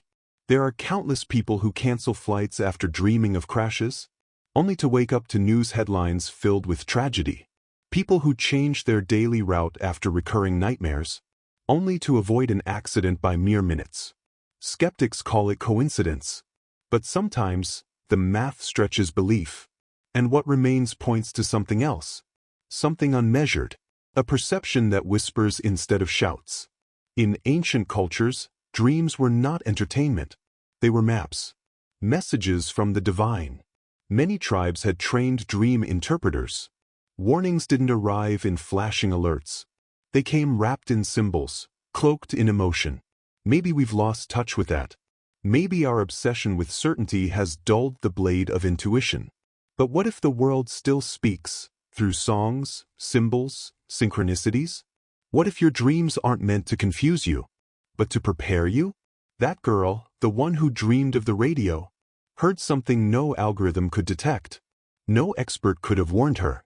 And yet she survived. Not through knowledge, but through trust. She believed in something she couldn't prove. She said no when logic told her yes. And in doing so, she may have saved her own life. So what now? Do we live in fear of every strange image we dream? But maybe, just maybe, we need to create room for another kind of knowing. A space beyond facts and analysis. A quiet place where the strange, soft voice inside us can be heard. Not fiction, but a different kind of signal. Maybe your mind is trying to protect you. Not with data, but with fragments. Not with facts, but with dreams. And even if we never fully understand how it works, even if science never draws a map of this mystery, what matters is that we learn to pause, to listen, to reflect. Because somewhere in the space between signal and song, between reason and instinct, there might be a voice, the only voice, that ever truly wanted to save you. The grandmother's farewell. He woke from the dream with tears on his face. Her voice still echoed in his ears. It's time for me to go now, but I'll always be near. He wrote the words down immediately, the tone still fresh, still ringing. It wasn't the first time he dreamed of his grandmother, but this one felt different, final. When he told his parents, they gently dismissed it. A memory, a child's longing. But then, hours later, the phone rang. A relative far away had passed. Her final words? It's time for me to go now, but I'll always be near. Many brush these stories off as coincidence. But when they echo across cultures, ages, and continents, with haunting symmetry, you begin to wonder, is there something deeper that connects us? At the edge of goodbye? Dreams of final farewells are some of the most reported, and most mysterious after a loved one dies. People awaken with vivid clarity, messages, a strange sense of closure they didn't have the day before. Some hear apologies, others warnings. But the most powerful dreams bring exact words, phrases they couldn't possibly have known, spoken at the moment someone far away takes their last breath. One woman in India dreamt of her mother whispering, "It's cold here, but I'm not afraid." She woke, shaken. The next day, she got the call. Her mother had passed in the mountains during a pilgrimage. Her final words? "It's cold, but I'm not afraid." In Canada, a man long estranged from his father dreamt of a handshake and a simple phrase, "No hard feelings." He hadn't spoken to him in over a decade. He woke in tears, unsure why. That morning, the news came. His father had passed overnight. The nurse at his side remembered his final words. "Tell him there's no hard feelings." What is this connection? Are we merely sensing echoes through grief? Projecting longing onto coincidence? Or are we witnessing a form of communication that transcends space, language, even life itself? Science doesn't have an answer. Neuroscience tells us dreams are fragments. Memory, emotion, the subconscious sorting through the day. Yet even the most grounded researchers admit, dreams sometimes carry truths the waking mind hasn't yet seen. A forgotten face, a scent unnoticed, a pattern too subtle for the conscious brain. But that doesn't explain shared words. It doesn't explain identical phrases, miles apart. One theory suggests consciousness is not confined to the brain. It radiates, like ripples on a pond, intersecting, overlapping. In this view, death isn't the end of the signal. It's a change in frequency. And in moments of transition, the signal might surge, reaching those most connected by love. Spiritual traditions have long held similar beliefs. In Tibetan Buddhism, the bardo is the liminal space between death and rebirth, a realm where spirits may reach out. In many indigenous cultures, dreams are not stories but messages, warnings, visitations, farewells. And it's not always family. A nurse once dreamed of a patient's voice days before they met. A child drew a symbol they'd never seen, one that matched a carving on a grandparent's grave they'd never visited. Perhaps emotion itself carries frequency. Perhaps when a soul departs, the web of feeling, grief, love, memory, tightens. And what arrives is not always a ghost. Sometimes it's just a whisper, a phrase, a goodbye meant for only one heart to hear. The boy who dreamed of his grandmother didn't just hear her, he felt her. He knew in his bones that it wasn't just memory, it was presence. A perfectly timed, impossibly true farewell. Skeptics will say it's chance. But chance doesn't explain meaning. It doesn't explain why strangers dream the same mysterious language of parting. These dreams don't happen every time. Not every goodbye carries a message. But when it does, when a phrase pierces the veil of night, it transforms grief. Suddenly, death isn't disappearance. It's passage. A curtain pulled back. A voice carried through sleep. To say what we most need to hear. Did they know I loved them? Were they afraid? In these dreams, the answers come softly, kindly, and with impossible timing. Maybe goodbye is never final. Maybe in its last act, the soul reaches not through logic, but through love. And when love has nowhere left to go, it finds the door through dreams. So next time you wake with a message you didn't expect, write it down. Sit with it. Ask yourself, was that memory or something more? Because maybe, just maybe, the ones we love don't disappear. Maybe they return, just long enough to say, it's time for me to go now, but I'll always be near. Maybe that's enough. Wood's whisper of death spiderweb. Imagine walking through a forest, but not in waking life, in a dream. The trees blur at the edges. The leaves don't rustle, they breathe. The sky above is colorless. The ground is unusually still. And then, from the center of the dream, you hear a voice. It doesn't shout. It whispers. Not from behind.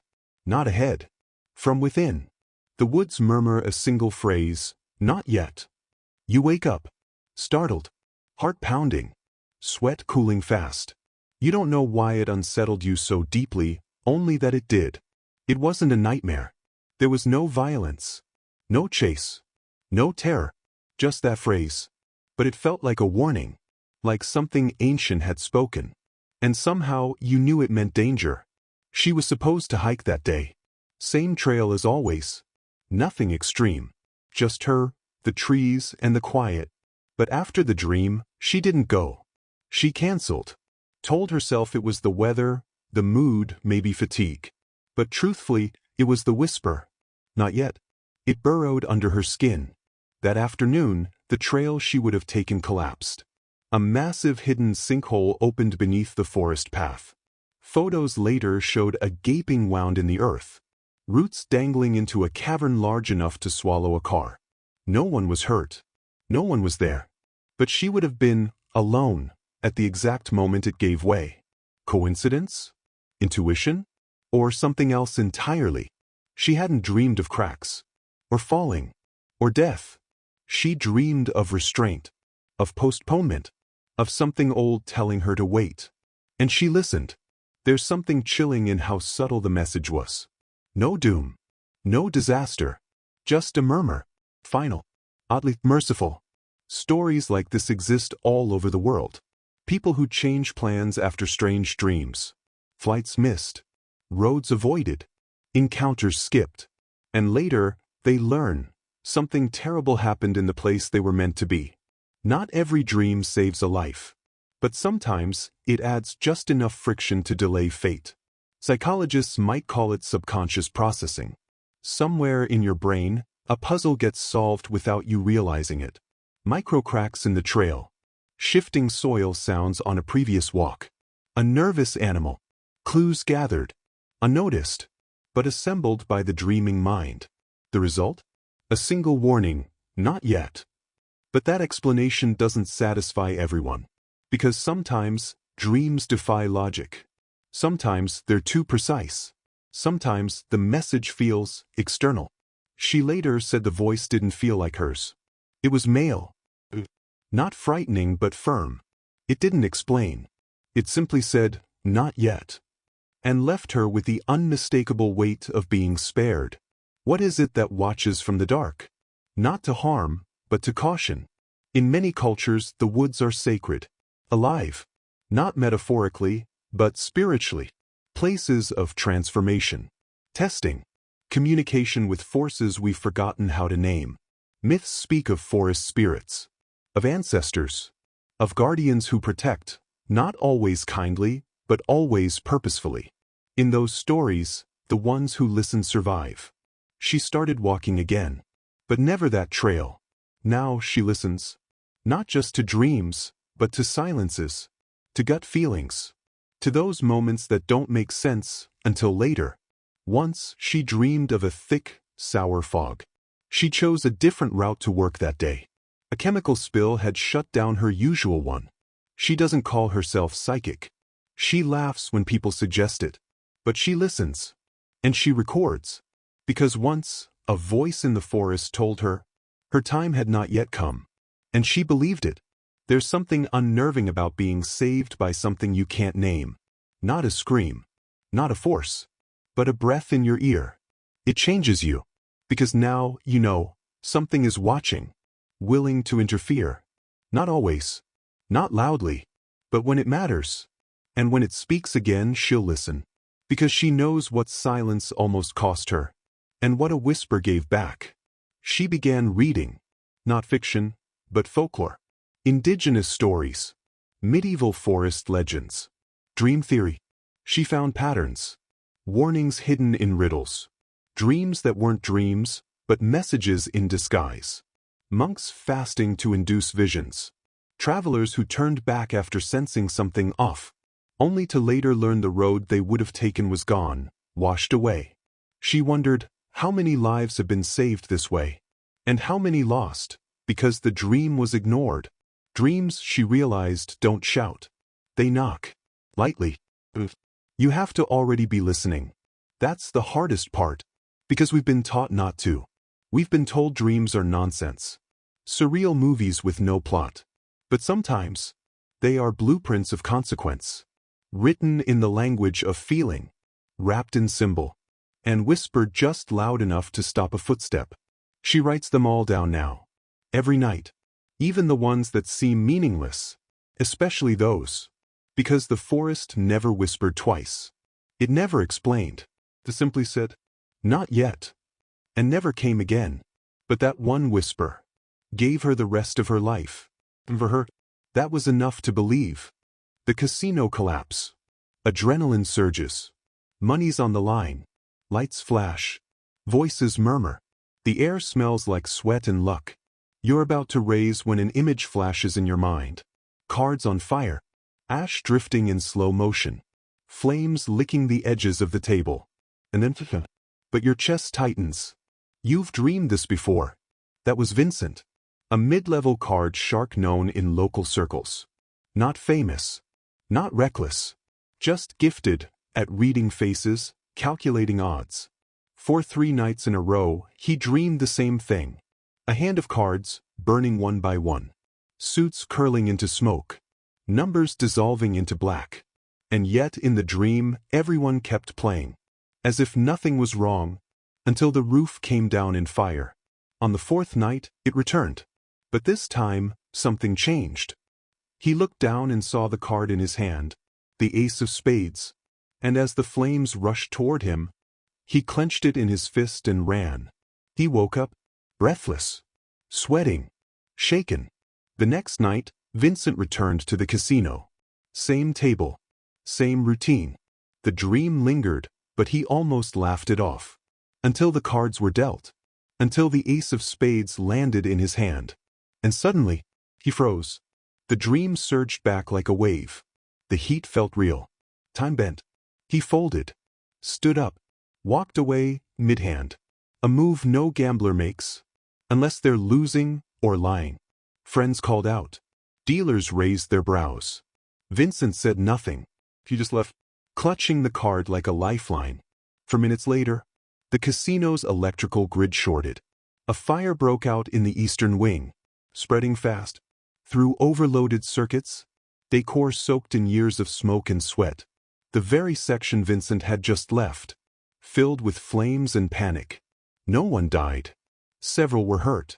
The casino shut down for months. Surveillance later showed him, walking out, moments before alarms began. Ace still in his pocket. He still carries it. People call it luck. A freak chance. But Vincent knows better. Those dreams weren't metaphors. They were warnings. Not crafted to entertain or confuse, but to pull him out. Before it was too late. He still plays. Still walks through glittering doors. With controlled breath, sharpened eyes. But now he listens differently. When something inside hums, like a wire pulled too tight, he folds. He walks. He listens. Science calls it pattern recognition. The subconscious picking up subtle cues. A flicker in the lights. A hum in the wall. A scent of something overheating. Maybe his brain scanned 1,000 details and translated them into the only language it could. Or maybe it was something stranger. A crack in the timeline, just wide enough for a single warning to slip through.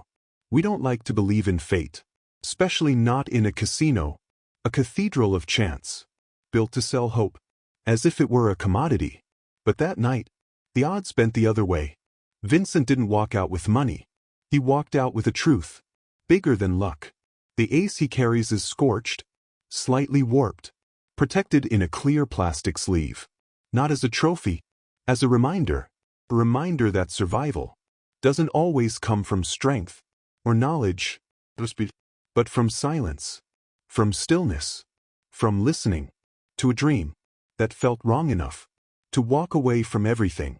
No one else at the table remembers the hand, but they remember Vincent, that he stood up, said nothing, moved like a man who knew something. They didn't. Maybe he did. Maybe the world whispers once, and never again.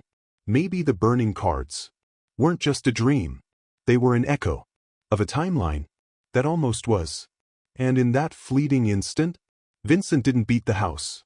He outran the future, and all he kept was a single card. Dreams don't always speak in clarity. They don't hand us maps, but they leave impressions, emotional fingerprints, pressed into the subconscious. Vincent's dream wasn't a puzzle. It was a sensation, a weight. It asked for no interpretation, only action. He isn't superstitious, doesn't believe in prophecy, but he's seen too much to dismiss what happened. He replays that moment over and over, wondering what would have happened if he'd stayed, wondering what instinct made him trust the impossible. In interviews, he always says the same thing. I just felt like I'd already lived it. It's easy to dismiss stories like this, to file them under coincidence, anomalies, strange bedtime tales. But they happen, more often than we admit. Near misses, sudden impulses, warnings, whispered from nowhere, moments that shouldn't make sense, but do. Maybe we don't need to understand them. Maybe it's enough to respect their power. Because Vincent didn't just survive a fire. He rewrote his story. He learned to listen, not just on the table, but in life. His luck didn't change. His awareness did. The gambler became a guardian of something most people ignore. That intuition, when sharpened by fear, can bend odds we thought were fixed. Sometimes, the most valuable card isn't the one that wins the hand, but the one that tells you when to walk away. And that's why Vincent still keeps the ace. Not as a souvenir, as proof that something saw him, warned him, and that he had the presence of mind to walk when everyone else stayed seated, still hoping the next card might change everything. But for Vincent, the next card was already burning, and he left before the flames, candle before the quake. Imagine this. You're standing in a room lit only by candles. Soft flames dance against the walls. The air is thick with the scent of melting wax. In the dream you're painting, still focused, time slows to nothing. The brush glides across the canvas like a whisper. And then, one by one, the candles die. No breeze, no sound, just sudden darkness swallowing light.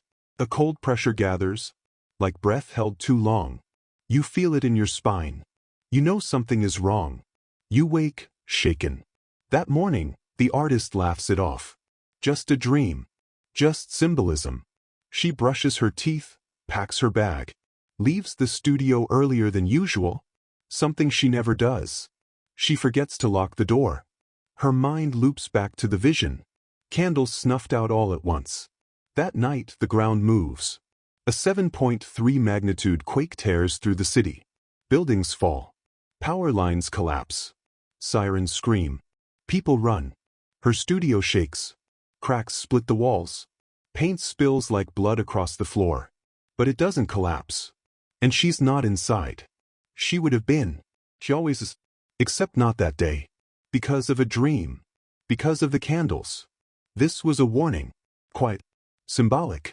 Delivered in the language only she could understand. Not alarms, not alerts. Just flame. Then absence. Intuition cloaked in metaphor. Stories like this are everywhere. A father dreams of water flooding his kitchen. The next day, a pipe bursts. A child dreams their school is deserted. Hours later, it's closed for safety. These aren't headlines. They're personal, private, often dismissed, until they aren't. Scientists call them anticipatory dreams. They tend to arrive the night before disaster, before illness, before rupture. What's strange isn't just the timing, it's the detail. In 1995, dozens in Kobe dreamt of fire, of collapse, of escape. Days later, one of Japan's worst quakes struck. Those dreams were recorded. Not vague feelings, full scenes, clear images, real emotion. But one theory says the body knows. Even in sleep, we detect shifts, tiny vibrations, pressure changes, electrical whispers in the air. The body feels it. The mind translates it. The dream delivers it in symbols, like flickering candles. Another theory, a shared field of human consciousness, an emotional current that connects us. In crisis, it stirs. And the most intuitive among us, artists, children, sensitives, they feel it first. Not in thoughts, but in feelings, in dreams. Skeptics say it's coincidence, that in a world of billions, someone is bound to dream something that aligns. But that doesn't explain the specificity. Why a candle? Why the silence? Why the sudden chill? Why did she leave? Her routine was sacred. She never left early. She never forgot to lock the door. But something pulled her. A feeling she couldn't name. A whisper without words. Later, when asked, she said she didn't think she was psychic. Didn't even believe in dream interpretation. But she remembered the silence. The light vanishing. The cold. Dreams are rarely just dreams. They're the brain's oldest language. They speak in symbols because truth often wears mystery. Fire becomes danger. Silence becomes signal. Departure becomes salvation. So what does this mean for you? If you dream something strange, out of rhythm, out of pattern, listen. Don't panic. But don't dismiss it. Especially if it lingers. Especially if it leaves a feeling behind. That feeling. The one that haunts you through the morning. That tugs at your thoughts all day. That won't let go. Sometimes, that's the only warning you'll get. Not every dream is a prophecy. But some are not just fiction. Some are survival. And the dreams that matter, they don't shout. They flicker. Like candlelight. Before the quake. If you ever feel that stillness in your bones, that hush, don't ignore it. You don't have to believe in magic. Just trust the part of you that learned long ago how to listen in the dark. And if, in your dream, candles go out, pay attention. The earth might be holding its breath. You may not understand your dreams. You may not even want to. But deep inside you, there's a compass. It doesn't run on logic. It doesn't use facts. It speaks in images, in feelings, in broken scenes that only make sense later. So keep a journal. Write it down. That half-remembered dream. It might be the thread that saves you. Don't ask, does it make sense? Ask, how does it feel? If it leaves you cold, if it leaves you changed, that's the one to remember. Dreams speak in metaphor. Because truth arrives in disguise.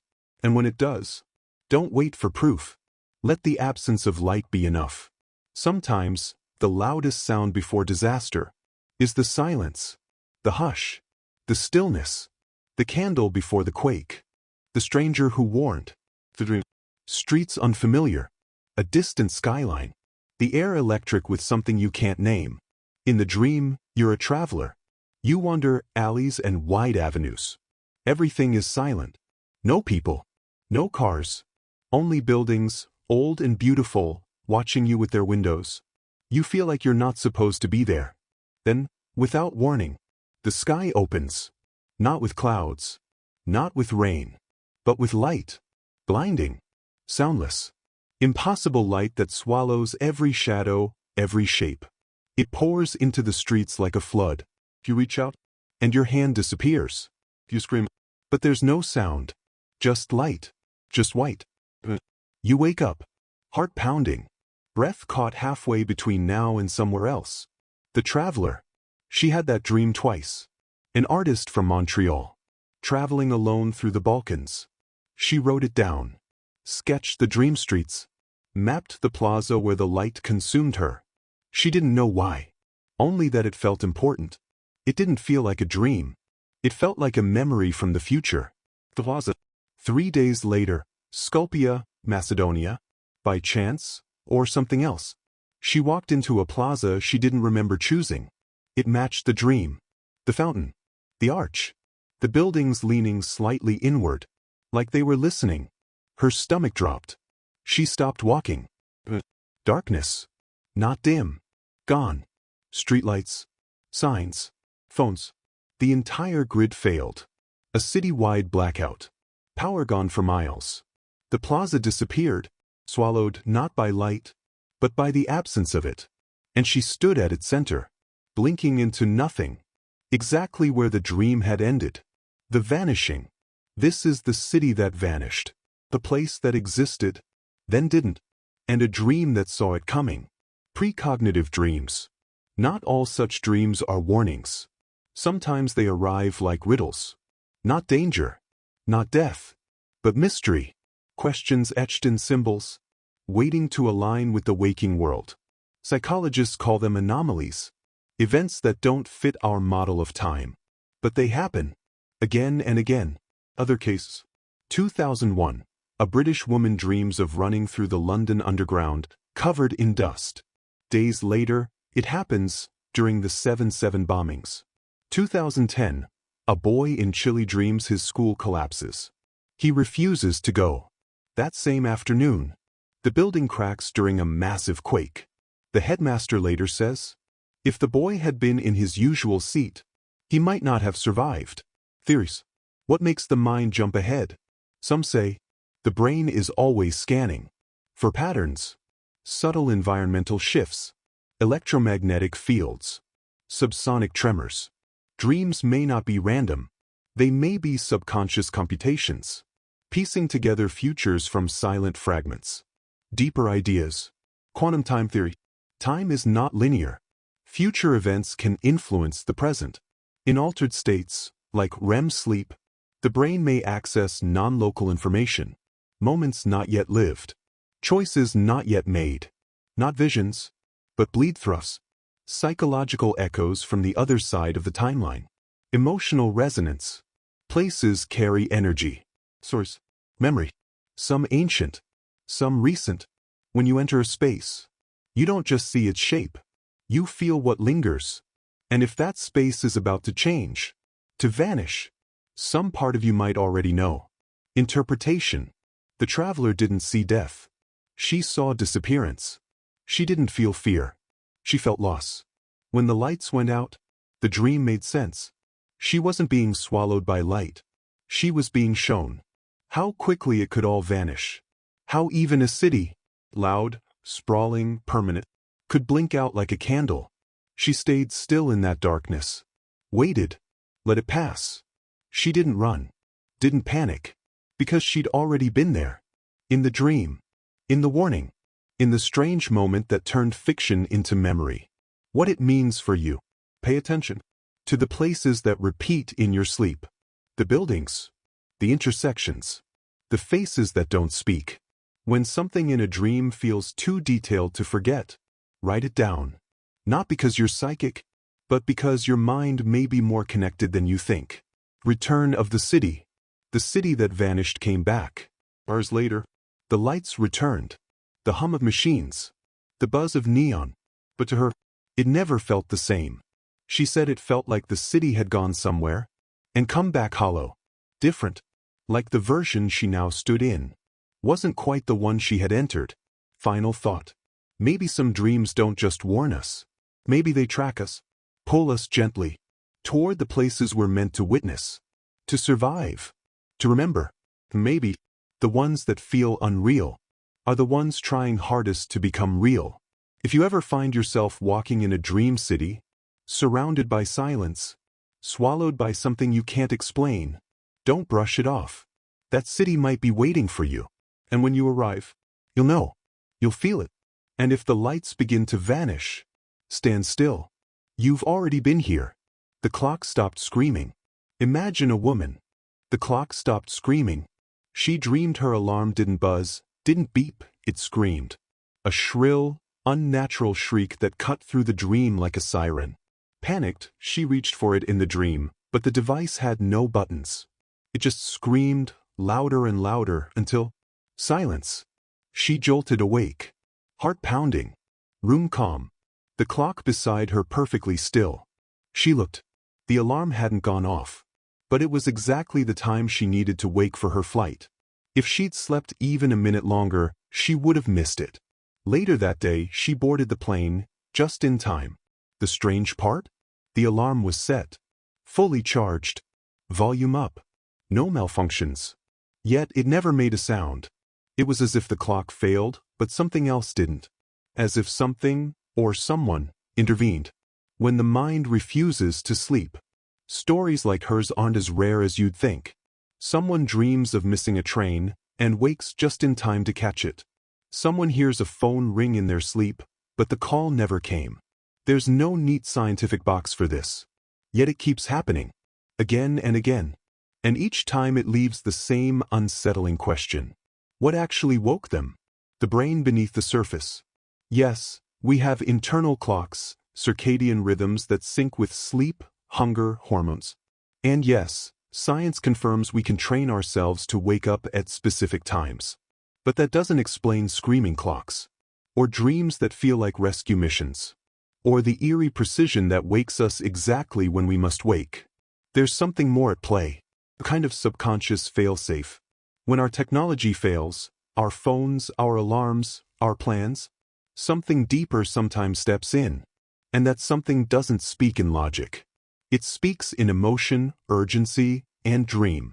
A dream that saves. One man dreamed of blaring fire alarms, flashing red lights. He woke gasping. Seconds later, his carbon monoxide detector, faulty until then, finally went off. Another girl dreamed of floodwaters surging through her home. She woke disoriented. A pipe had burst. Water was rising fast.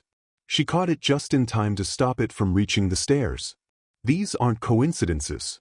They're interventions. Not by our conscious minds, but by something older.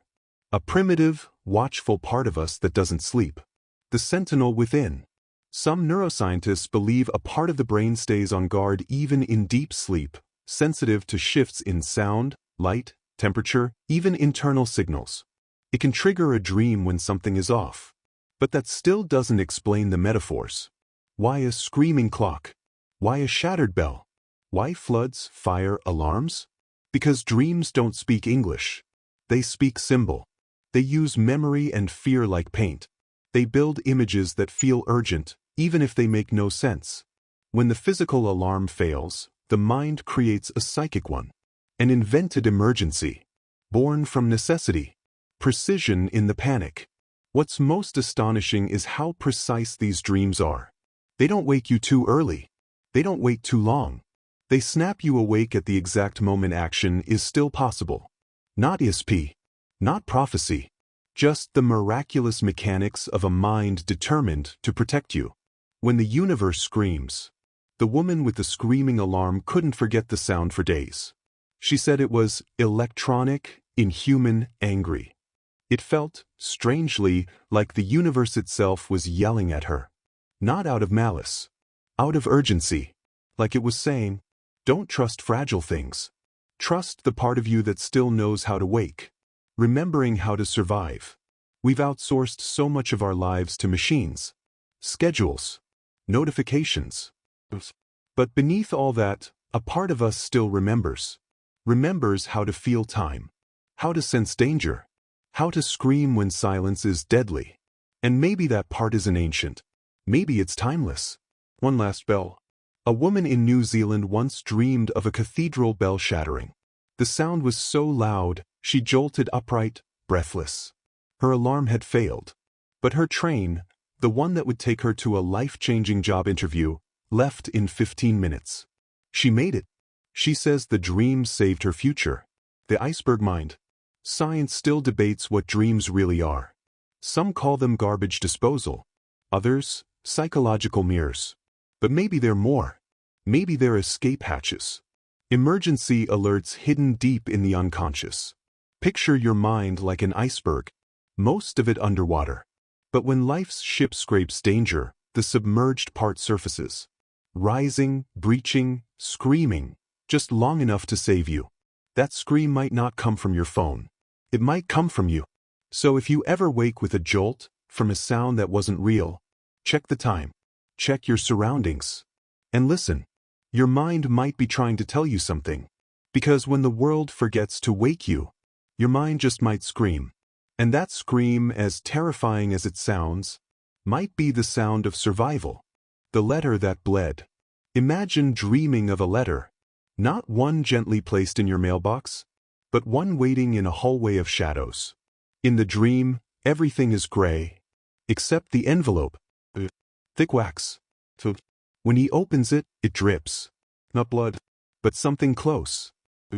Vivid, dark. Spilling down his hands. He can't read the words. They vanish as he tries. But he feels it, a sense of rejection, of redirection. The letter isn't cruel. It's just final. He wakes before the envelope hits the ground. Shakes it off. A dream. A strange one. Not worth thinking about. Until a week later, a real letter arrives. Not read. Not sealed in wax. but heavy all the same. It's a rejection. A program he'd staked his future on. Quote, no apology. No second chance. Just the end of the road. He thought he needed. He freezes. The dream floods back. That feeling, that color, that ink. It hadn't predicted the moment. It had prepared him. Because instead of collapsing, he pivoted. In the silence that followed the rejection, something cracked open inside him. He began to write again. Not resumes. Not applications. Source. Ones he'd hidden since childhood. And for the first time, they felt like truth. That letter, the one soaked in failure, turned out to be a door. One that closed with a thud. Loud enough to wake something deeper. Dreams are strange that way. They don't always show the future. They shape our reaction to it. They bend the emotional ground. So when the weight drops, we don't break. We move. He said later, it wasn't the rejection that changed me. It was the dream. Because when it came, he wasn't surprised. He'd already held it in his hands once. Already felt the cold ink run through his fingers. Already mourned the life that wouldn't be. So when it arrived in waking life, he was ready. Precognitive dreams often work like that. Not as crystal balls, but as emotional rehearsals. They give you a scene, a setting, a taste of the future's sting. Not so you can avoid it, but so you can face it. He didn't know, in that moment, that he was stepping into his real life. That rejection would reroute him towards something fuller, something aligned. The dream didn't tell him what to do. It told him what was coming, and left space for choice. That choice led to his first story, then his first published piece, then a voice that others listened to. Not overnight, not easily, but undeniably. The path was never clear. It just kept whispering, forward. He kept the letter, not out of bitterness, but reverence. It reminded him that failure isn't the end. Sometimes it's a shape your dream already drew in the dark. Sometimes it's how the page begins to bleed before it tells the truth. Years later, he dreamed of a room full of red envelopes, each one sealed, each one heavy. But when he opened them, they no longer dripped. They opened into blank pages.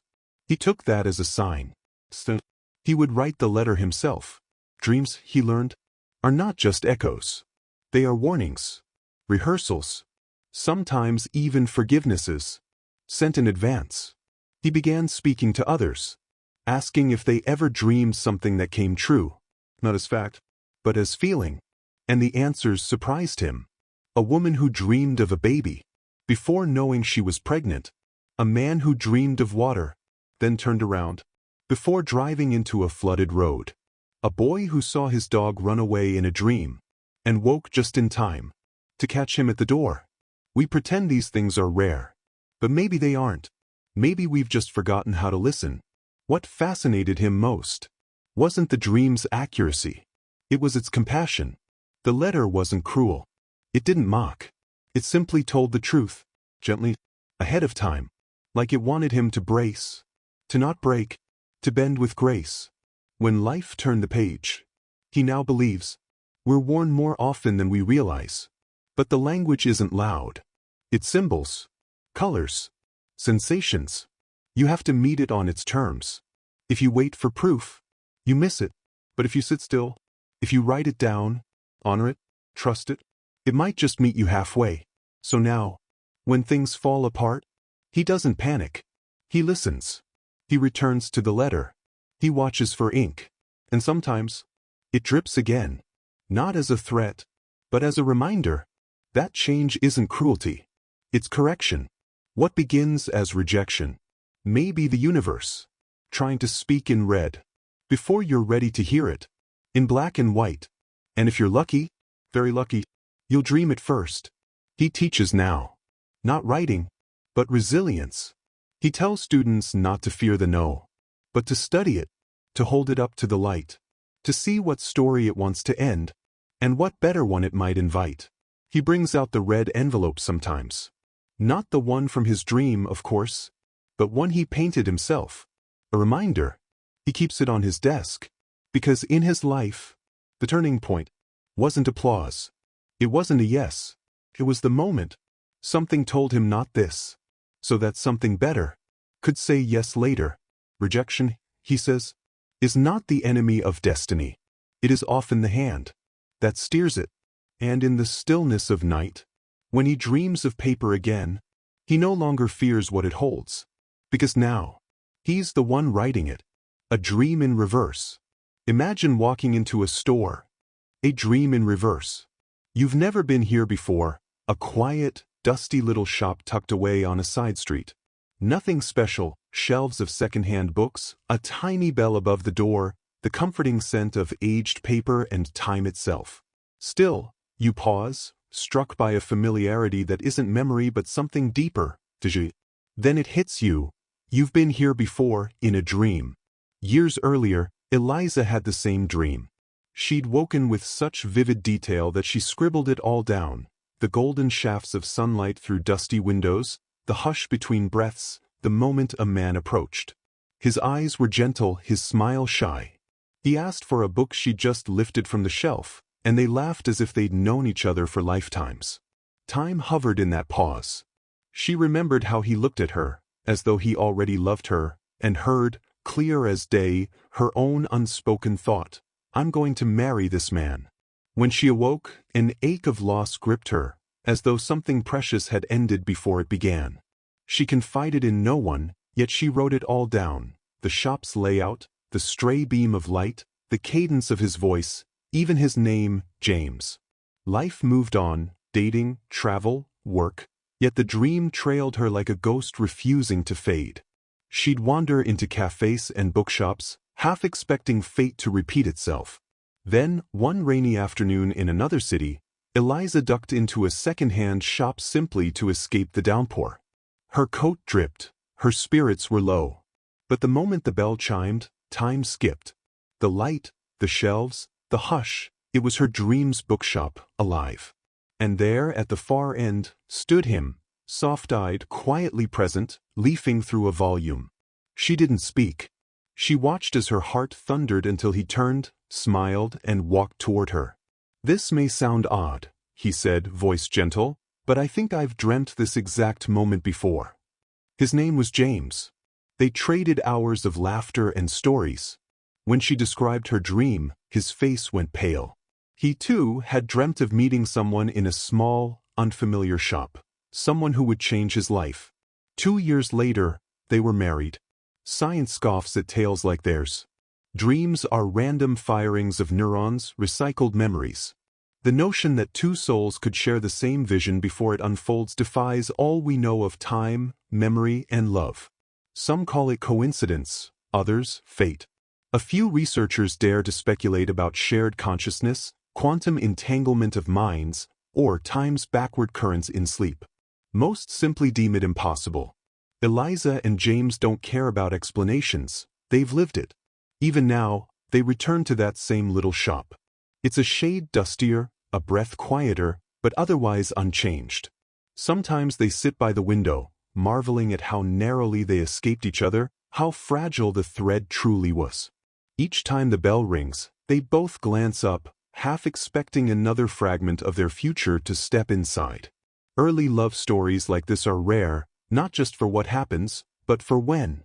A moment shared in two hearts before it ever materializes in the world. A dream that echoes across minds long before eyes ever meet. What if time doesn't flow in a single direction? What if emotions travel backward? What if the soul remembers what the conscious mind has yet to live? Eliza believes the heart can dream in reverse, that some part of us knows who we're meant to find before we even know ourselves. When that moment finally arrives, it isn't surprise but recognition, everything falling gently into place. She still keeps that notebook, sketch of the shop, snippets of conversation, the name James, not as proof, but in gratitude. Each time she opens it, she recalls the whisper from her sleep, "Wait, he's coming," and he did. Sometimes Eliza wonders, why that dream? Why did that precise moment reach backward through time to plant itself in her sleep? Was it promise? Preparation? A kindness from the universe, offering hope in advance? While some wait their lifetimes for the one, Eliza and James carried each other in their dreams years before they carried each other in their arms. Knowing love can echo before it speaks changes you. They say the heart recognizes long before the eyes. It sends signals across distances we cannot measure, dreaming in shapes, places, and names, patiently waiting for the waking world to catch up. For Eliza and James, that moment arrived in the soft ring of a bell, in fingertips brushing a weathered spine, in the warmth of a gaze that felt like coming home. What if every soul we meet is already encoded in the soft language of our dreams? Perhaps we rehearse not only survival but connection, living fragments of our futures in sleep, waiting for the world to remember what our hearts have always known. The city that vanished. Not through fire or rubble, but swallowed by light. A traveler visiting a distant land dreamed of a city she had never known. In that dream, she wandered quiet, unfamiliar streets, deserted and still. The buildings felt strange yet beautiful, layered with hues of red and copper. Above, the sky was dark, except for one city block that glowed intensely. As she stepped into that block, light exploded from every window. The brilliance wasn't warm, it was blinding, electric, and pulsing with energy. Frozen in place, she couldn't move. The city did not fall apart. It simply vanished around her, swallowed whole by the light. Then she woke. She tried to dismiss it as mere dream clutter, the brain's chaotic remix of memories. Yet something about that vision unsettled her deeply. Days before, she had photographed a curved street adorned with murals. Murals that strangely resembled those in her dream. When she found that street again, her chest tightened. The place was real. The glowing block from her sleep was part of the old district, a neighborhood she intended to revisit. But the day she planned to return, delays derailed her, a missed bus, a wrong turn. An inexplicable gut feeling pulled her far away from that street. That very afternoon, a massive blackout swept the city just as the sun began to set. Transformer explosions sparked a sudden power surge. The old district plunged into darkness. Security cameras later captured a fleeting burst of pure white light engulfing the block. Frozen in time. Power stayed out for hours. Communications fell silent. The street emptied as if the city itself had ceased to exist. This was the city that vanished. A dream turned warning. A split-second hesitation became survival. An impossible vision became the fragile thread dividing one reality from another. Could her dream have foreseen the surge? Had her brain sensed a rising energy through walls and silent wires? Science teaches us we're surrounded by low-frequency signals. Phones, appliances, transformers. Though awake, we block them out. But in REM sleep, the brain becomes something else. A receiver, a filter, a translator of hidden signals. What if that dream was her mind decoding something she couldn't consciously grasp?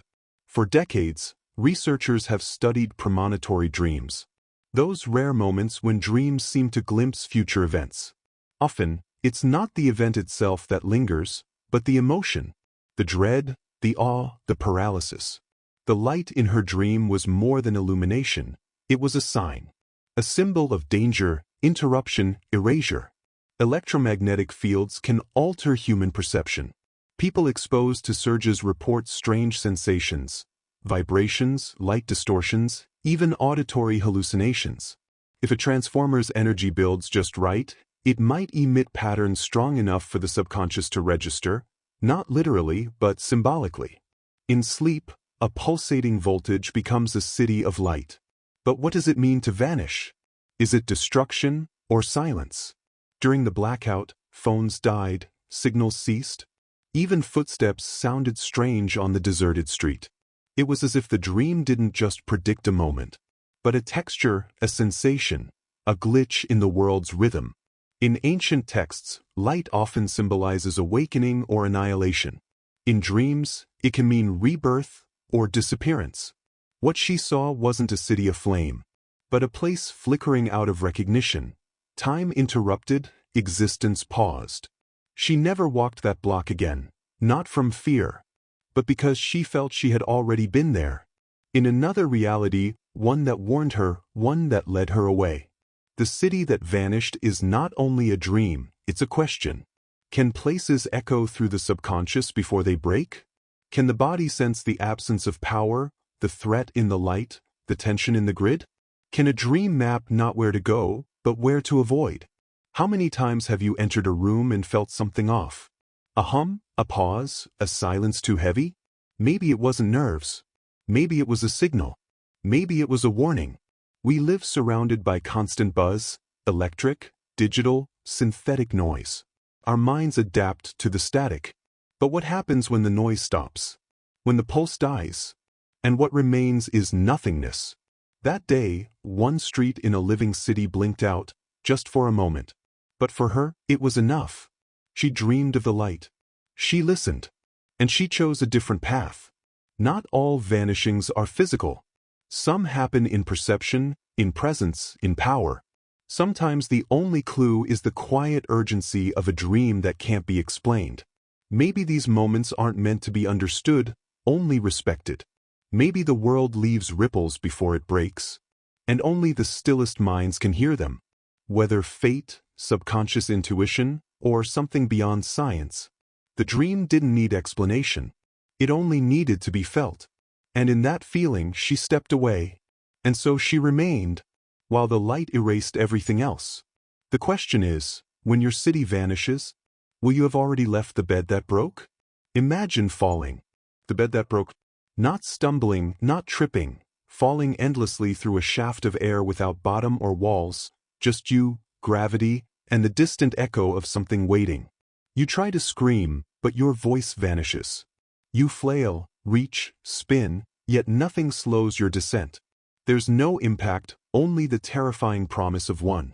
You awaken gasping, muscles tense, the room silent, darkness familiar, but your body still buzzes, as if it hasn't realized you're safe. It was only a dream, you tell yourself. A fear reflex, a misfire of the brain. Everyone dreams of falling. But he couldn't shake it. He wasn't spiritual, didn't look for signs or believe in prophetic visions. Yet the dream lingered throughout the morning. His body felt off, as if the dream had left a bruise. He moved differently, thought differently. When night came, he didn't know why but chose the couch instead of his bed. At 3:14 a.m., the bed frame snapped. No warning, no sound before collapse. One of the main supports gave way. The entire structure caved in, sharp metal, jagged wood, the kind of break that could have cut skin or broken bones. But he wasn't there. He was already asleep on the couch, safe. This was the bed that broke, not a metaphor but a signal. A nightmare that matched a real event by hours. A fall in sleep that mirrored a fall in reality. Most people call it coincidence, but ask yourself, why did he move? What part of him knew? Across the world, thousands report dreams that intersect with actual events. People dream of alarms moments before they ring, phone calls just before they happen, injuries or exact words seconds ahead of time. Science labels this pre-event cognition, the subconscious detecting or reacting to real events before conscious awareness catches on. But in dreams, it's even stranger. The brain doesn't just react, it creates. It weaves stories around incoming signals, sometimes sending warnings. The falling dream is one of humanity's oldest nightmares, found in cultures and texts throughout history. Soldiers, children, everyone experiences it. Psychologists link it to anxiety, loss of control, or fear of failure. But what if, just sometimes, it's literal? What if, on rare occasions, the mind senses danger before the body does? Your nervous system is incredibly sensitive. It picks up subtle vibrations and knows when something is wrong, even if you don't. When you sleep, your conscious mind steps back. Your instincts take control. They speak in the only language they know, images, feelings, sensations. And if the floor is about to give way, maybe they whisper, fall. We often dismiss dreams as nonsense, but sometimes they function like alarms, not loud or obvious, but persistent. You wake with your heart pounding, you move instinctively without knowing why, and sometimes that's enough to save you. He found the wreckage the next morning, the splintered post, the bent beam. He ran his hand along the sharp edge where he should have been sleeping. It was razor sharp, enough to cut, enough to injure. But he was unharmed because the nightmare had already moved him. He told no one for days. It sounded crazy, even to himself.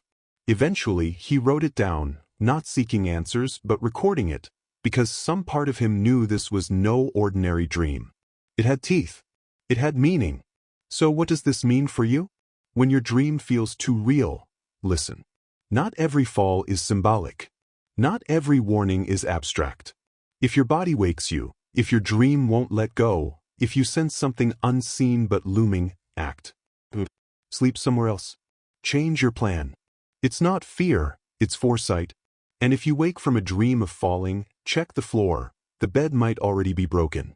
Psychologists often dismiss these moments as coincidence cloaked in meaning. They say we remember only the dreams that accidentally match real events. Maybe that's true. Maybe most dreams fade because they're irrelevant. But that's why the vivid dreams linger. Why they wake you. Why they feel so different. Because your brain is more than a memory bank. It's a simulation engine. It runs scenarios nonstop. What-ifs, loops, maps of failure, risks, and possibilities. At night, when sensory input dims, it runs wild. Most of it doesn't matter. But sometimes, it collides with something real. A moment poised in your timeline, a fracture about to happen, a whisper from your nervous system, or something deeper. Some traditions say dreams aren't just inside your head, they're shared spaces. When you sleep, you drift into currents of possibility, slipping into versions of events that might happen, could happen, almost did. Maybe that falling dream wasn't about the bed at all. Maybe it was about the break in trust between body and home, the failure of what's meant to hold you safely. Or maybe it was just your body telling you it needed to move. But he didn't just move, he listened. He acted. He stepped away from routine because the feeling was too strong to ignore. Maybe that's the real lesson, not whether dreams predict the future, but whether you're willing to hear them when they try. Would you listen if you dreamed of drowning? Would you cancel your swim? If you dreamed of fire, would you check the stove? If you dreamed of falling, and the place you trusted gave way, would you trust the dream? Maybe the dream isn't there to frighten you. Maybe it's trying to protect you. And maybe next time you fall in your sleep, it won't be just a metaphor. Maybe it'll be the reason you walk away unharmed. The bed broke, but he didn't. Because the dream got there first. And if yours ever does, don't ignore it. Cold that warns snowflake. Imagine waking from a dream so vivid, so tangible, it leaves your body trembling. A woman dreams she's trapped inside a walk-in freezer. She can feel the cold metal handle beneath her hand. She pounds on the door, but no one hears her. The chill seeps deep into her bones, an unbearable pressure, like a warning. She wakes gasping, her hands frozen even though the room is warm. For days, she can't stop thinking about it. The freezer, the door, the silence. Something about the dream refuses to let her go. A week later, at work, she's about to step into the office's industrial walk-in freezer, a place she's entered countless times before. But this time, her hand hesitates on the door. Her body tenses, and instead of going in, she turns away. 5 minutes later, a coworker enters that same freezer. The latch jams. He's trapped inside for over 30 minutes before they can break the door open. Hypothermic, shivering, lucky to be alive. And the woman? Safe, because something inside her knew. Something she hadn't learned consciously, something she felt. A warning delivered not through words but through dream. This isn't an isolated incident. Stories like this appear all over the world. People who dream of drowning avoid the water the day a boat sinks. Those who dream of collapsing buildings change their routes the morning a structure falls.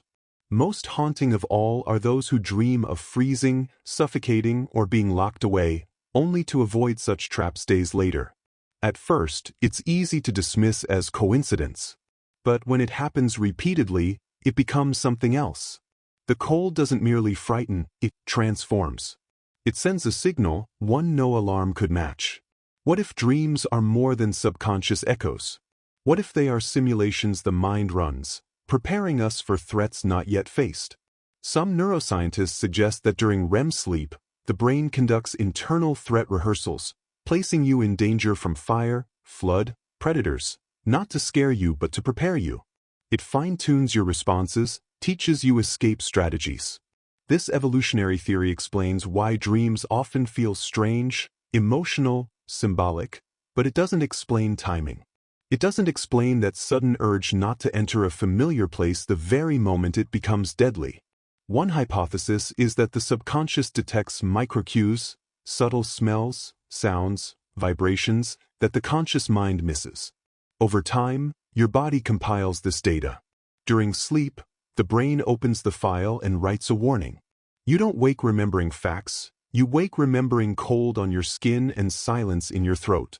But what if the message comes from somewhere beyond biology? Throughout history, freezing dreams have symbolized stasis, danger, death. In Norse mythology, Niflheim was a realm of icy darkness. In Dante's Inferno, the lowest circle of hell wasn't fire but ice. Cold is elemental and ancient. It doesn't just kill, it slows, silences, conceals. There's a unique terror in freezing that no other element can replicate. When it appears in dreams, it carries weight. It's not panic, it's pressure. It's warning. The woman who avoided the freezer couldn't explain her hesitation. She wasn't psychic and knew nothing of the malfunction. But her body refused. Her hand wouldn't move. And in that split second, she saved her life. She still recalls the dream vividly, the thick frost on the walls, the echo of her breath, the crushing realization that no one was coming. She says the most chilling part wasn't the cold, it was the stillness, the moment she knew she was locked in alone and forgotten.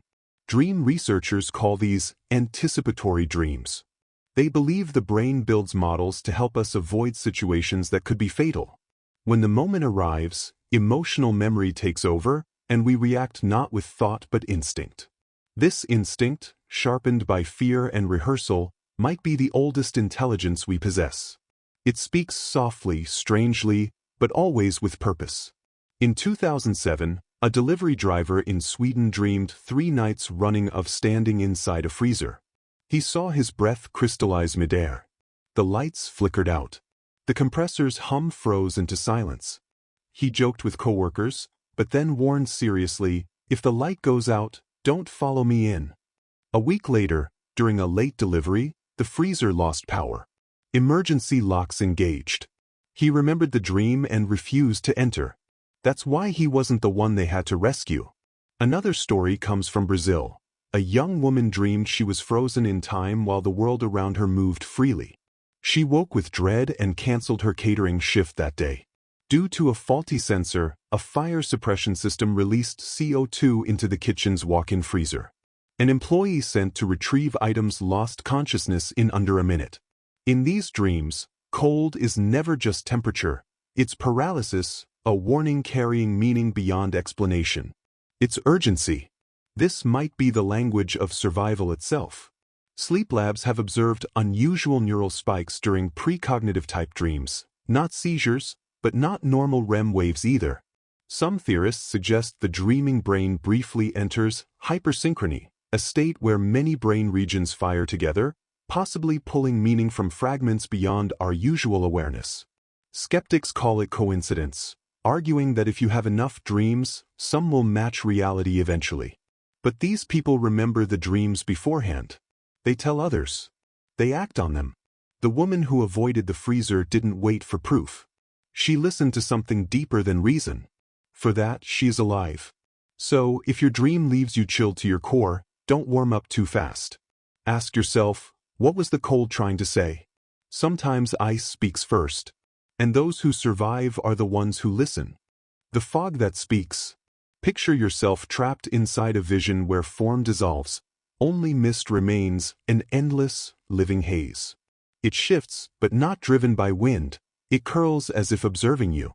Your feet vanish beneath it, the sky is swallowed whole, and suddenly, from deep within that dream, a voice emerges. Calm, masculine, unknown, not threatening but insistent, it utters one command, "Turn left now." He awakens abruptly, soaked in sweat, the words still ringing inside his mind. They weren't suggestions, but orders. He tries to brush it off, yet the sensation clings, not fear, but a pressing force, as if the dream's hold stretched beyond waking. The next day, he drives his usual path winding through hills, the early morning cloaked in thick fog that blunts headlights to useless glimmers. Familiar with every curve, he approaches a bend when a sudden cold slithers up his spine. The same stillness, the same ghostly whiteness from his dream return. The voice resurfaces, not aloud, not hallucinated, just an inner certainty, soft and profound. Turn left now. He hesitates. There's no marked turn, just a faint dirt track barely visible through the mist. Yet he turns. The moment he passes the curve, a deafening rumble shakes the earth behind him. Trees shatter. A landslide barrels across the road, unstoppable and merciless. Had he stayed on the main road, he would have been crushed beneath it. Later, standing trembling on that hidden trail, he recalls the dream. It never showed the disaster, never explained itself. It simply delivered what counted: a voice, a direction, and a moment to act. This wasn't his first dream, but it was the first to intervene so precisely, the first that transformed a murmur into survival. Many would call such an event chance, but chance doesn't come with a timestamp. Chance doesn't murmur guidance before disaster strikes. Chance doesn't say, now, inside a dream and then echo inside your chest hours later.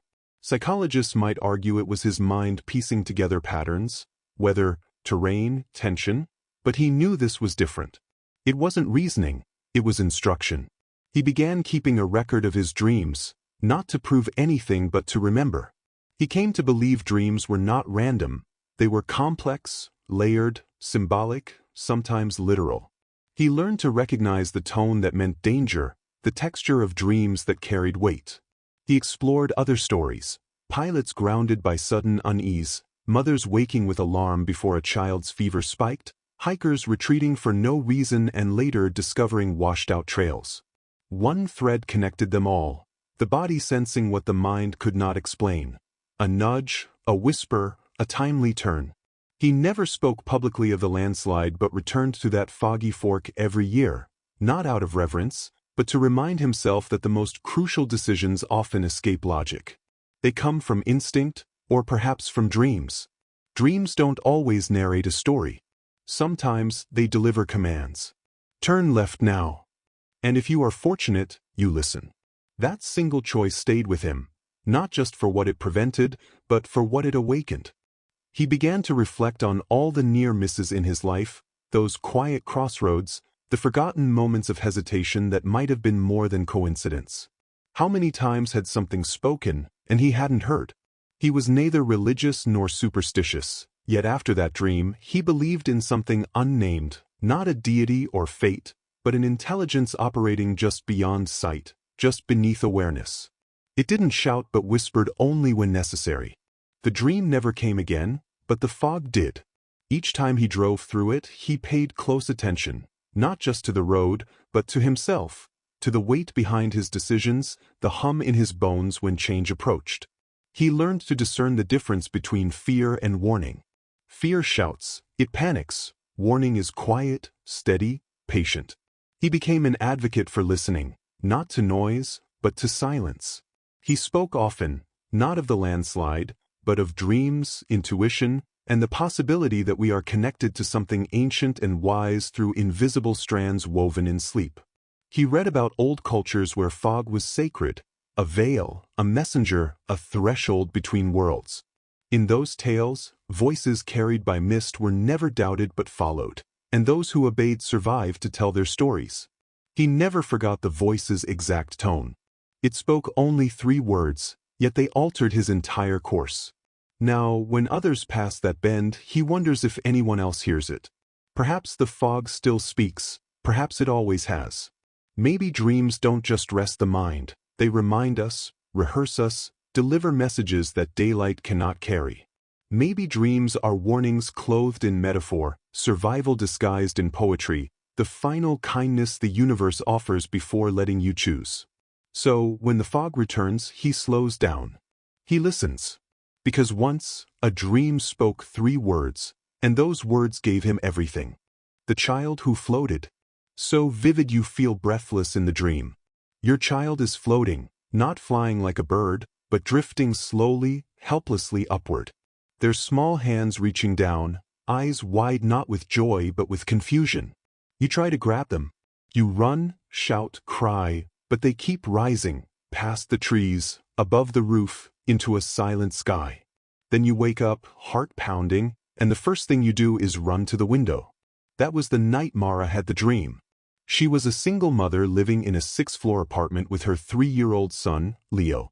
Their home was small but warm, filled with toys, books, and the chaos of early childhood. That night Mara had gone to bed exhausted. She didn't remember falling asleep, but the dream hit hard. It felt like falling in reverse, like reality had peeled away and left her suspended in a moment she wasn't meant to see. When she woke, the image of Leo floating, silent, unreachable, was burned into her brain. She sat upright. Something felt wrong. Not later. Without thinking, she got up and walked to Leo's room. He was asleep in his bed, curled up in a blanket with his stuffed rabbit. The night light glowed softly. All seemed peaceful, but the dream wouldn't let go. Then she noticed the window. It was unlocked, not wide open, but loose, barely clicked shut. A breeze had pushed it ajar just enough. Her hands trembled as she latched it tight. The room felt suddenly colder. She stood there for minutes, unable to move, staring at that window and imagining how easily a child could climb. She didn't sleep the rest of the night. The next morning, she was making breakfast when Leo walked into the kitchen, still in his pajamas. He was quiet. She asked how he slept. He said, "Good." Then, as if it were nothing, he added, "I was going to fly out the window but it was locked." Mara froze. Her heart dropped. She turned to him slowly. "What did you say?" He shrugged. "I climbed on the chair to look. Like in the dream." She didn't answer. The moment stretched out like a shadow across the floor. Science would call this coincidence. Maybe Leo had had a dream too. Maybe children mimic strange behaviors in sleep. But Mara didn't believe in maybe anymore. She believed in the warning. She believed something had reached through her dreams, not to scare her, but to alert her. Something had given her a glimpse of what could have happened. She started locking the windows every night, every nap. She bought child-proof latches, installed alarms. She never forgot. Years passed. Leo grew. The dream never returned. But it changed everything. Not just how she locked the windows, but how she listened to gut feelings, to the quiet nudges that seem irrational until they save a life. Mara told no one for a long time. Who would believe her? But the memory remained clear, undeniable. She often wondered why that dream had come, why it showed her something so surreal, her son floating, not falling. She realized that if he had fallen, she might have dismissed it. A nightmare, a fear. But floating? That was impossible. That was what made her check. And in that impossibility, a life was saved. Dreams aren't always literal. Sometimes they come in metaphors because the truth would be too easy to ignore. A door that doesn't shut, a voice you haven't heard in years, a flight that turns into loss. But some dreams arrive sharp, urgent, demanding to be remembered. What if they are not random? What if their memory is from the future, a reverse echo of the scream we never want to hear? We think of intuition as a feeling, but maybe it's a signal, a brief invisible alignment between possibility and awareness. And sometimes it slips through our defenses in the only form we'll accept, in dreams. Mara doesn't claim to understand it, but she knows this. If she hadn't checked that window, she might be telling a very different story, one filled with silence, with grief, with the sound of a bell in an open sky. But instead, she tells the story of the child who floated, of the dream that made no sense until it did, of the morning that could have ended in tragedy but ended in toast and cartoons, and of a mother who listened to the voice that said, "Wake up, go check." Because sometimes the only difference between a tragedy and a miracle is a dream that gets remembered in time. Years later, Mara still keeps a small charm on her keychain shaped like a feather, light, delicate, always drifting. It reminds her of that night, of what could have slipped away. Not every dream is prophecy, she says, but some are invitations, warnings disguised as wonder. She talks to other mothers now, tells them to trust the twinge in their stomach, the whisper in the dark, the image that won't fade. Because motherhood isn't just made of bottles and bedtime stories, it's made of instinct. And sometimes that instinct arrives wrapped in a vision so strange you almost laugh, until you realize it might be the only message you get. Leo doesn't remember the dream, but Mara does. She always will. And sometimes, before bed, she still checks the window, just to be sure. The bird who wept. Soaring, tumbling, slack, spiraling, feathers drifting softly like silent tears of sorrow in a vision. It was a white dove, pure, delicate. It released a sound, not a tweet, not a coo, but a cry so human it stirred you awake, not with terror, but with grief, with urgency. A sound that lingers long after the dream dissolves. She couldn't grasp its meaning. The woman had never dreamt of birds before, yet this one was unlike any other. There was no tail, no backdrop, just a white dove descending from an empty sky and that haunting, wrenching sound. It forced her upright in bed, tears flowing without reason. 4 days she replayed it, telling herself it was mere stress, strange symbolism. Yet the image kept returning, not to scare, but to plead. 5 days later, the call came. A friend, silent for weeks, was unwell, fragile. Something was off. Could she check on them? She went. She knocked, no reply. She called, no response. She pushed the door open and found her friend collapsed on the floor, barely breathing, eyes vacant, face uneven. The emergency crews arrived swiftly. Doctors said if she delayed longer, the damage might have been permanent, perhaps fatal. And all she could think of was the dove. This was the bird who wept, a vision not of danger, but distress, not of fear, but warning. A message delivered through sleep, powerful enough to prompt action, powerful enough to save a life. People often dismiss dreams as noise, but what if some are messages, not from beyond, but from within, from the deepest reaches of the mind that still knows how to listen? In ancient traditions, birds were messengers, bridges between realms, spirits, omens. Doves, especially, symbolize peace, love, and the soul, but in some cultures they also carry warnings. Mourning doves don't just sing, they mourn. She never heard it metaphorically, she heard a voice. Somehow, even before the call, she knew someone was in need, just not who. Psychologists call it emotional resonance.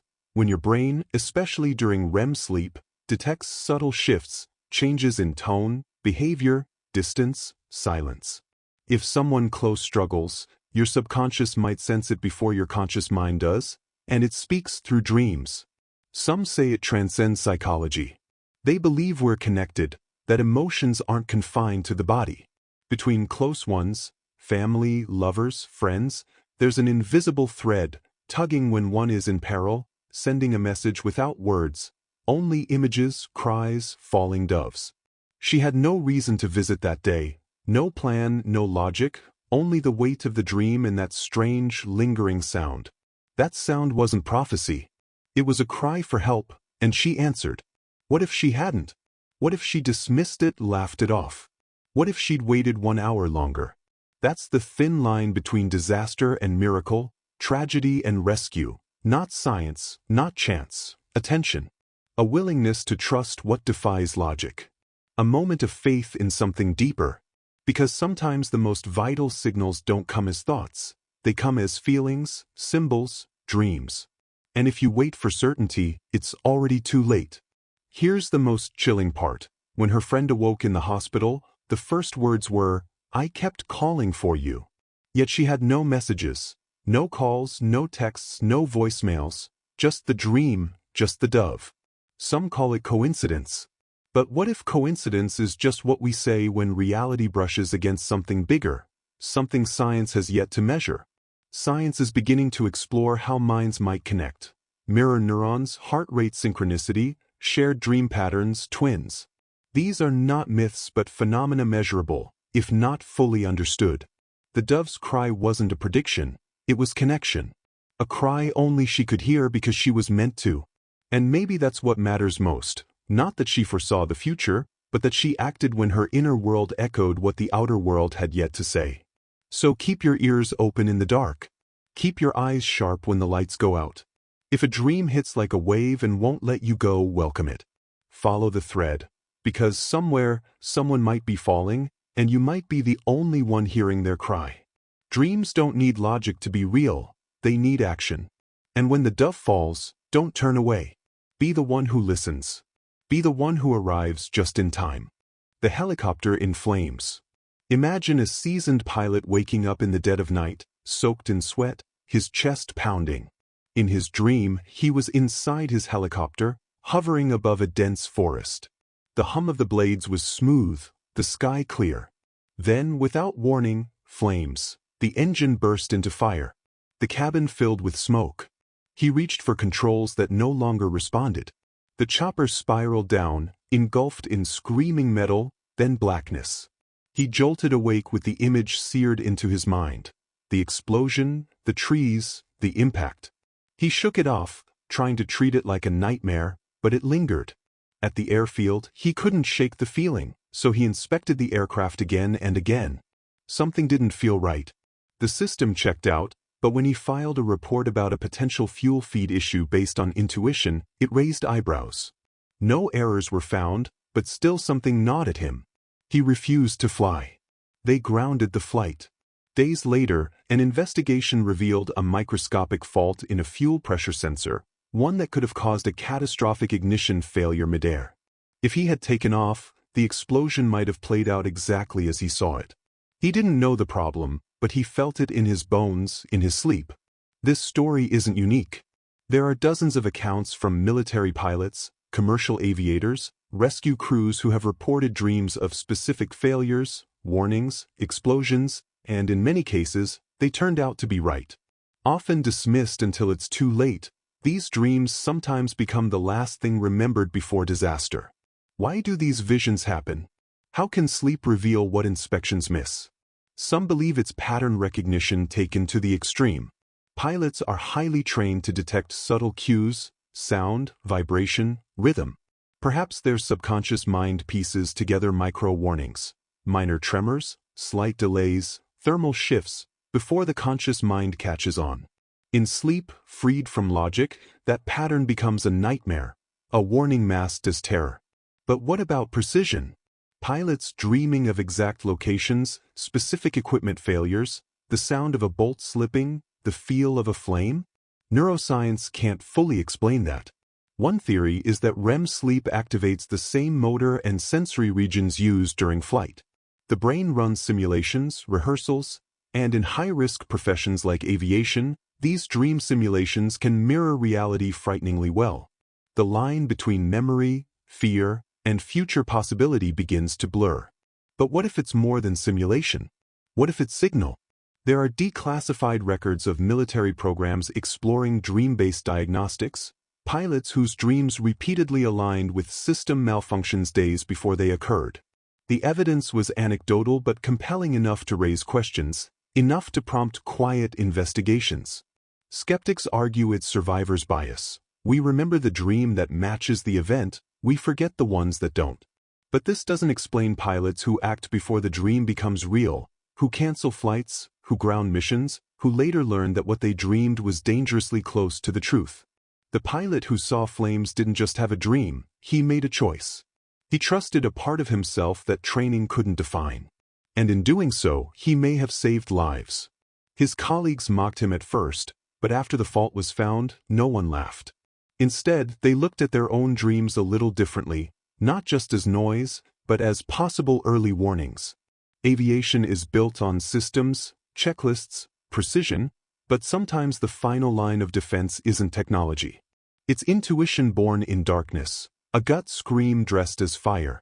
So if you're ever shaken awake by an image that won't leave, listen. If your mind draws you to wreckage, smoke, or warning lights, don't dismiss it. Because sometimes the safest flight is the one you never take, and sometimes the fire that saves you comes first as a dream. In 1985, a British Royal Air Force pilot dreamt his helicopter would lose control over a lake in Scotland. He submitted a safety concern, though the aircraft showed no issues. Days later, during routine maintenance, a mechanical flaw was discovered in the rotor coupling. If not repaired, it could have caused a midair failure. His dream may have prevented a fatal crash. In the US, a Coast Guard pilot once dreamt of flying over a rocky coastline, hearing static and then silence. In his dream, the engine simply stopped. The dream repeated itself 3 times in 1 week. He requested a system check, no fault detected. But during a final pre-flight, a senior mechanic noticed corrosion in a critical relay buried deep in the electronics. A failure mid-mission would have left him powerless over open sea. These aren't fantasy. These are memories logged, time-stamped, and reported before the danger occurred. How do we explain that? Some researchers believe dreams act as probabilistic threat simulators. They take every stressor, sound, vibration, and instinct and run thousands of what-if scenarios in a few minutes of REM sleep. Most are forgotten, but the ones that feel real, the ones charged with emotional voltage, stick. Others suggest that highly experienced professionals like pilots carry an unconscious sensitivity to machines, a sense honed over years. When one thing sounds slightly off or feels slightly off, it doesn't register consciously, but the subconscious notices, and dreams do the rest. The aviation world is no stranger to silence after tragedy, but when a dream speaks before it happens, we're faced with a choice: listen or dismiss. The man who dreamt of fire above the forest made his choice, and because he did, the only flames that ever burned were in a dream. So if you ever see danger in sleep, don't brush it away. Don't wait for logic to confirm what instinct already knows. Because the sky does not forgive hesitation. Sometimes the most heroic decision is the one to stay grounded. The train that's saying, picture yourself standing on a deserted station platform inside a dream. Overhead, flickering lights cast a dim glow. Time drags, painfully slow, too slow. The train arrives quietly, without the usual metallic screech or conductor's call. Doors slide open on their own, inviting him inside. The windows are pitch black, as if the train is hiding from sight. Suddenly, it begins to glide forward, through tunnels, into sunlight, then wide open fields. Then, abruptly, the scene shifts. Water surrounds everything. Not mere rain, not a gentle flood, but a vast ocean. The train doesn't halt. It speeds forward, plunging deep beneath the waves. Glass shatters, muffled screams dissolve into silence. Then he wakes, gasping, choking, not from water, but burning throat and raw panic. For a moment, breath refuses to come. It wasn't just a dream. It was an encounter, a haunting impression he can't shake all day. That night, he writes it down: train, water, bridge, drowning. Then forgets. 3 days later, he's set to board a night train heading to his sister's house. A familiar, boring journey he's taken many times. But that evening something shifts. A minor signal glitch causes a delay and reroutes the train onto an alternate track. He pays no mind. The next morning, the news breaks. A bridge collapsed along the usual route, the exact one his train would have crossed hours before. Miraculously, no lives were lost because the train never passed there that night. The signal failure had saved them. Reading the headline, a cold wave spreads through his stomach. He pulls out his dream journal, rereads that haunting page: train, water, bridge, drowning. The pressure, the silence, the weight of it all rushes back. Was it coincidence? Or do dreams sometimes carry the blueprints of disaster, not to frighten but to prepare? He hadn't changed the train's path, hadn't acted on any warning. Yet somehow the dream had cautioned him, not to act, but to feel, to remember. Dreams don't always demand action. Sometimes, they reflect what nearly happened. A mirror of fate narrowly avoided, shadows cast from the brink of catastrophe. Sometimes, they whisper of dangers still ahead. After that, trains never looked the same. Not with fear, but with a deep reverence. Each trip felt like a gift, fragile and precious. Curious, he began researching. He found stories of others who dreamed of disasters, like a woman who dreamed of drowning and canceled a boat trip just before a ferry sank in a storm. Or a boy who dreamed his school hallway cracked open and stayed home the day a gas leak collapsed the roof. Are these dreams rare? Or have we simply stopped listening? He didn't become obsessed, but he became alert. He recorded every dream, even the seemingly nonsensical ones. Because now he believed the subconscious doesn't always speak in riddles. Sometimes it whispers warnings, not through logic, but through feelings and symbols that only reveal their meaning years later. One night he dreamed of a road splitting in two. The following week, A bridge near his home fractured during rush hour. He hadn't driven that day. A flat tire, a delay, a detour. Another near miss tucked inside the mundane flow of life. He stopped asking if it was real. That question felt too small. What mattered was not whether dreams predicted, but that they connected to danger, instinct, possibility. Maybe the dream knew what conscious thought could not yet face. Because that train sank, not in waking life, but somewhere close. And because he listened, he wasn't aboard. He began calling them near realities, events almost existing, dreams brushing against the fabric of what was about to happen. He wondered how many others had seen the train sink. Did someone else reroute their trip that night for no clear reason? Did someone wake up in panic and cancel their plans without knowing why? He found buried accounts on forums and whispers in podcasts. A veteran in India who dreamed of a fire on a railcar and delayed boarding. A teenager in Chile who saw broken tracks in sleep and pulled the emergency brake just before a derailment. These stories weren't rare. They were scattered, overlooked, dismissed, but not to him. He began drawing crude sketches, tunnels, oceans, broken bridges, not to prove anything, but because the images wouldn't leave him. The dream hadn't ended. It had changed form, living now in memory, caution, and stillness. Before every trip, he would say the most terrifying part wasn't the water or collapse.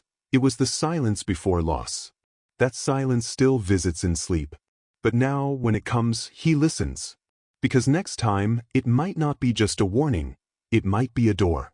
And if he's ready, he'll know which way to turn. Tonight, somewhere, someone is dreaming of collapse, fire, rising waters. Most will forget by morning. A few will feel it linger.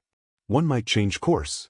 And somewhere, disaster will fail to happen, not by chance, but because someone paid attention to what the rest of us ignore. Dreams don't need to predict. They need only to reach us in time. Sometimes that's all they do. The sound that foretold. You find yourself in a cafe you've never stepped foot in before. Just passing through town, searching for a quiet spot, maybe a moment's respite with a cup of coffee. The place is cozy, warm lighting, chalkboard menus sketched by hand, and old wooden floors creaking softly beneath your footsteps. You scan the room looking for a seat, when suddenly you hear it. A sound so subtle, yet so strangely misplaced, it halts you instantly. Wind chimes. Not the light, tinkling kind that sway gently in the breeze.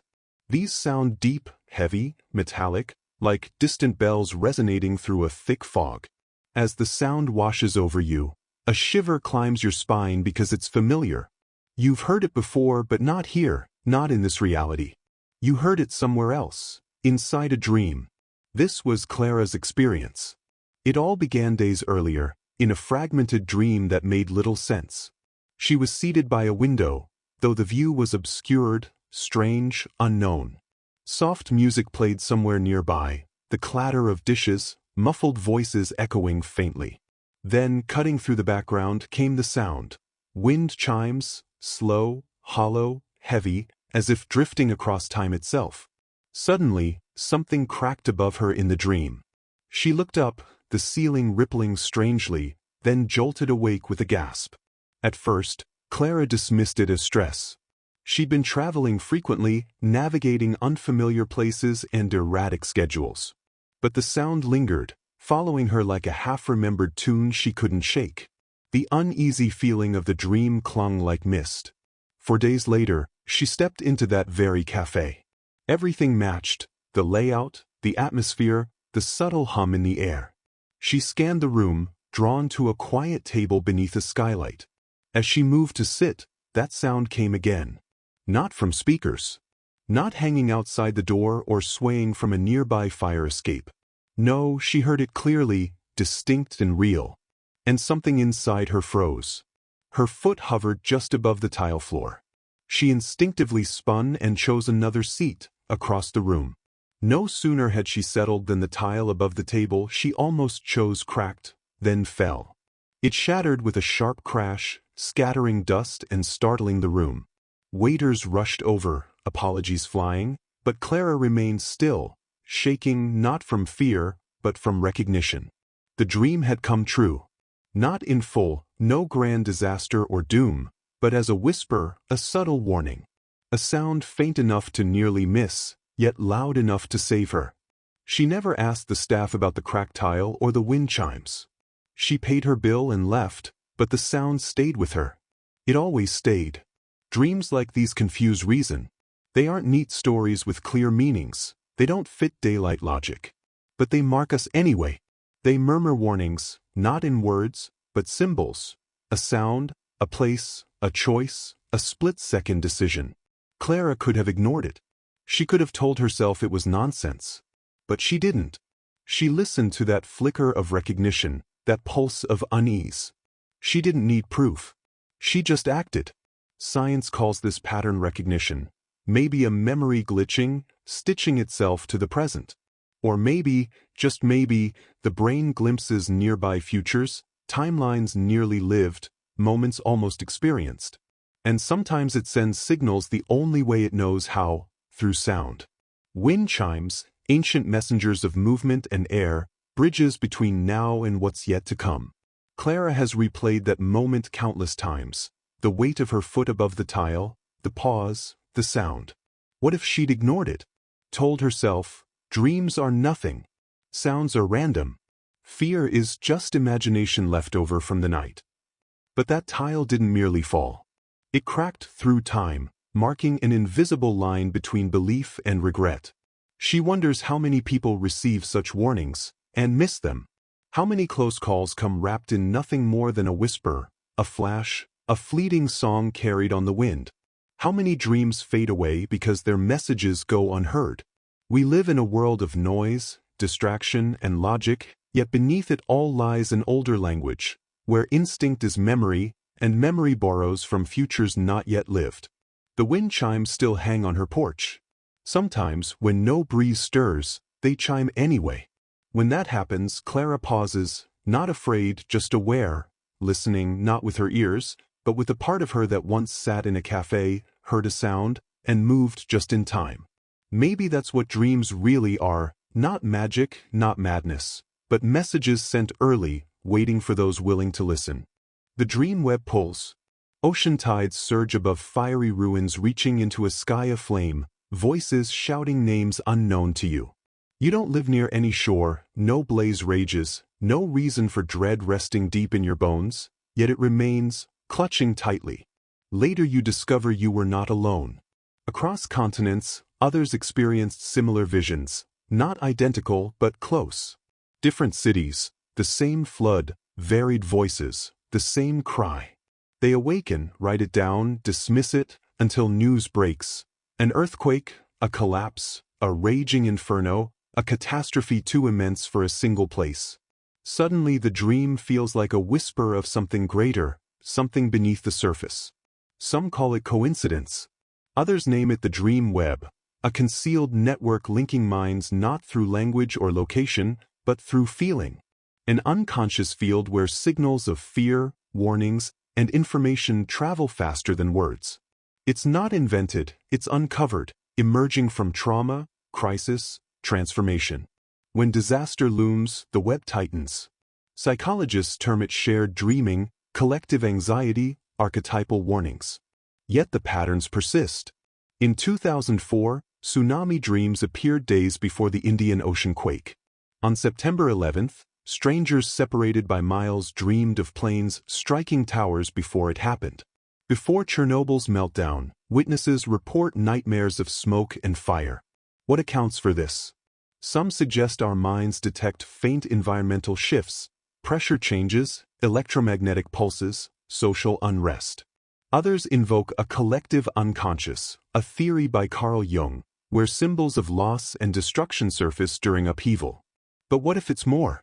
What if, during sleep, consciousness extends beyond the individual, tapping into a hidden matrix of experience and signal, a dream grid where fear circulates, alerts echo, and one person's nightmare becomes a warning for another? The dream web remains unseen, yet signs appear. People dreaming unfamiliar cities, children sketching disasters before they unfold, artists painting falling towers days in advance. Dreams are not mere fantasy, they are raw perception stripped of filters, sometimes the only alarms we receive.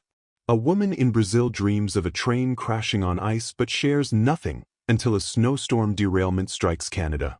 A man in Egypt dreams of sirens and flames in a French cathedral, then witnesses Notre Dame ablaze. These are not scripts from fiction but documented reports.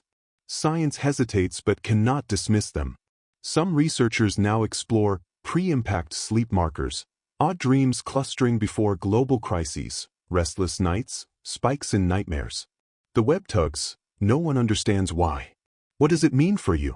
Perhaps your nightmares hold meaning beyond your own mind. If you dream of disasters, strangers, or places unknown, record it. Notice, especially if others dream the same. There may be more truth in sleep than in headlines. If images repeat, trees aflame, water flooding, silent masses, don't ask what it means, ask who else saw it. Somewhere, the dream web hums, tight, tense, pulling, waiting for someone to heed it. Maybe calamity does not only strike physically but reverberates first in dreams, not through screens, but through silent signals in sleep. The brain doesn't need to see to sense, it only needs to feel shifts, the tremors in an emotional undercurrent. The dream web is a net beneath reality, not made of cables but concerns, not threads but thoughts. When it tightens, pressure mounts, not only in the world but inside the minds sensitive to it. The dreamers, the empathic, those who cannot rest before storms without knowing why. That's why entire cultures honor dreams, from Aboriginal dreamtime to ancient shamans' visions. Dreams are not random, they are maps, some personal, some shared. Some speak not to you, but through you, using symbols we all understand to reveal truths not yet lived. Fire becomes urgency, waves become collapse, sirens become sorrow. When these visions surge from thousands, from disconnected strangers and children, they stop being coincidence. They become signals. This is not prophecy, it is perception. The web doesn't predict, it reflects. And those attuned feel it first. So if you ever wake with a dream you can't explain, especially one filled with fear not your own, ask who else felt it, and what it might be trying to tell you. Because somewhere, someone else dreamed it too. When the dream web pulls, you are already part of it. The love that left. It didn't begin with words. It began with dreams. They were close, closer than they'd ever been with anyone. Long walks. Shared books. Inside jokes folded so deep they felt like secret languages. They didn't fight. They didn't drift. And yet, one morning she woke up and knew. It was ending. Not because of something he said. Not because of something she did. But because of a dream. In the dream, they sat on opposite ends of a couch. The space between them wasn't angry. It was quiet, familiar, final. She said nothing. Neither did he. Then, as if by instinct, they both stood. Not in anger. Not in sadness. Just acceptance. She remembered how he looked at her, like he knew. When she opened her eyes, her chest ached. It wasn't the loss. It was the truth of it. She couldn't explain it. So she didn't. She moved through her days as if nothing had changed.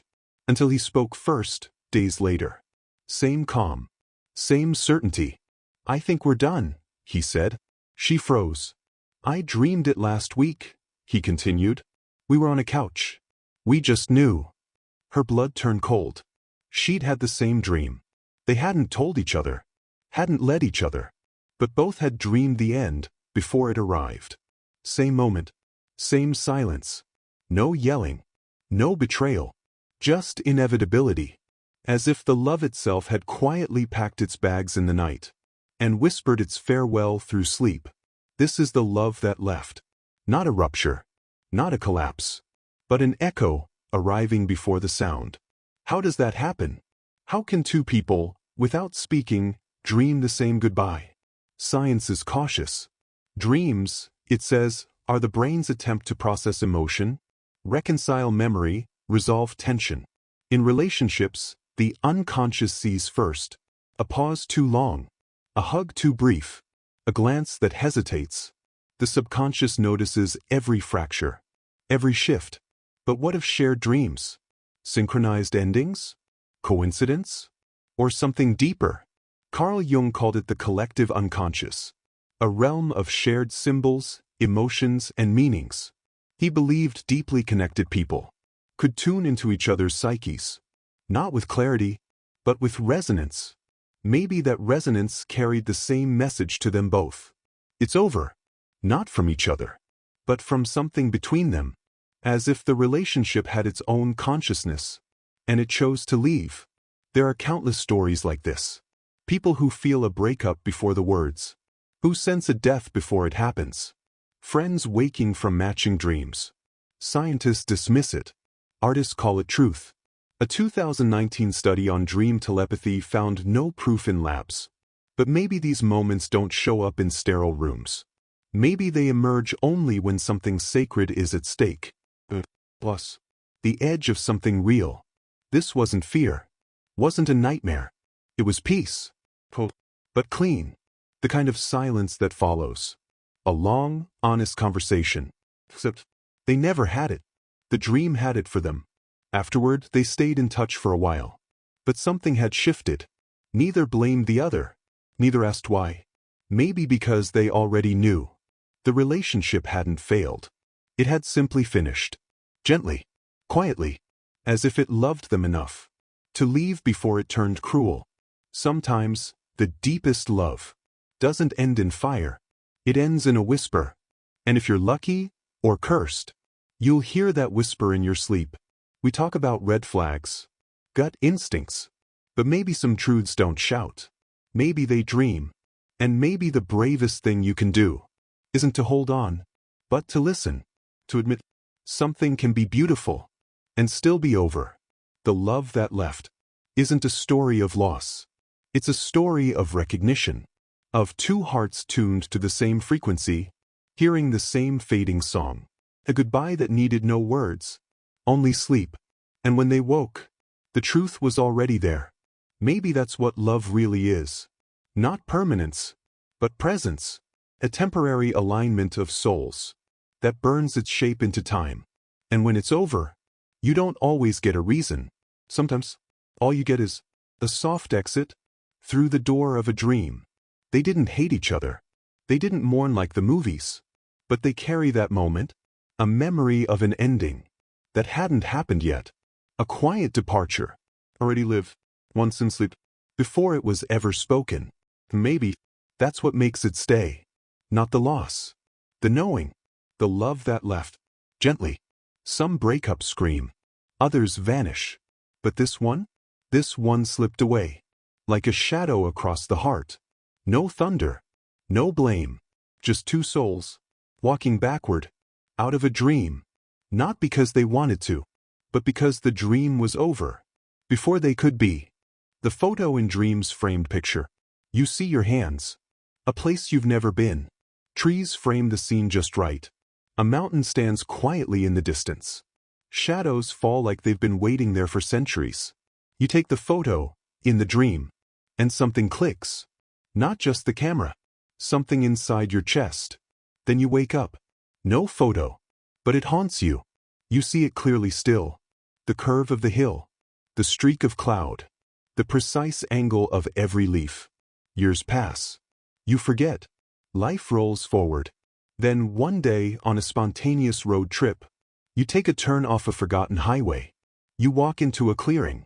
And there it is. The view. The curve. The cloud. The light. You raise your camera. Different from the one in your dream. Yet somehow it feels right. You press the shutter. When the photo develops, it's not just similar. It's identical to the dream. This isn't fiction. Not a thought experiment. It's happened more than once. Across the world, people have reported dreaming of places they've never visited, only to later find them. Not vaguely. Precisely. Windows. Shadows. Graffiti. But the photo dreams, they go even further. Because they don't just show the future. They capture it. They seal it. Science tells us dreams are just noise. Hallucinations. Broken memories. Emotional scraps processed during sleep. And often, that's true. But sometimes, something else breaks through. You don't just dream of things. You dream from them. Not symbols. Not metaphors. But scenes.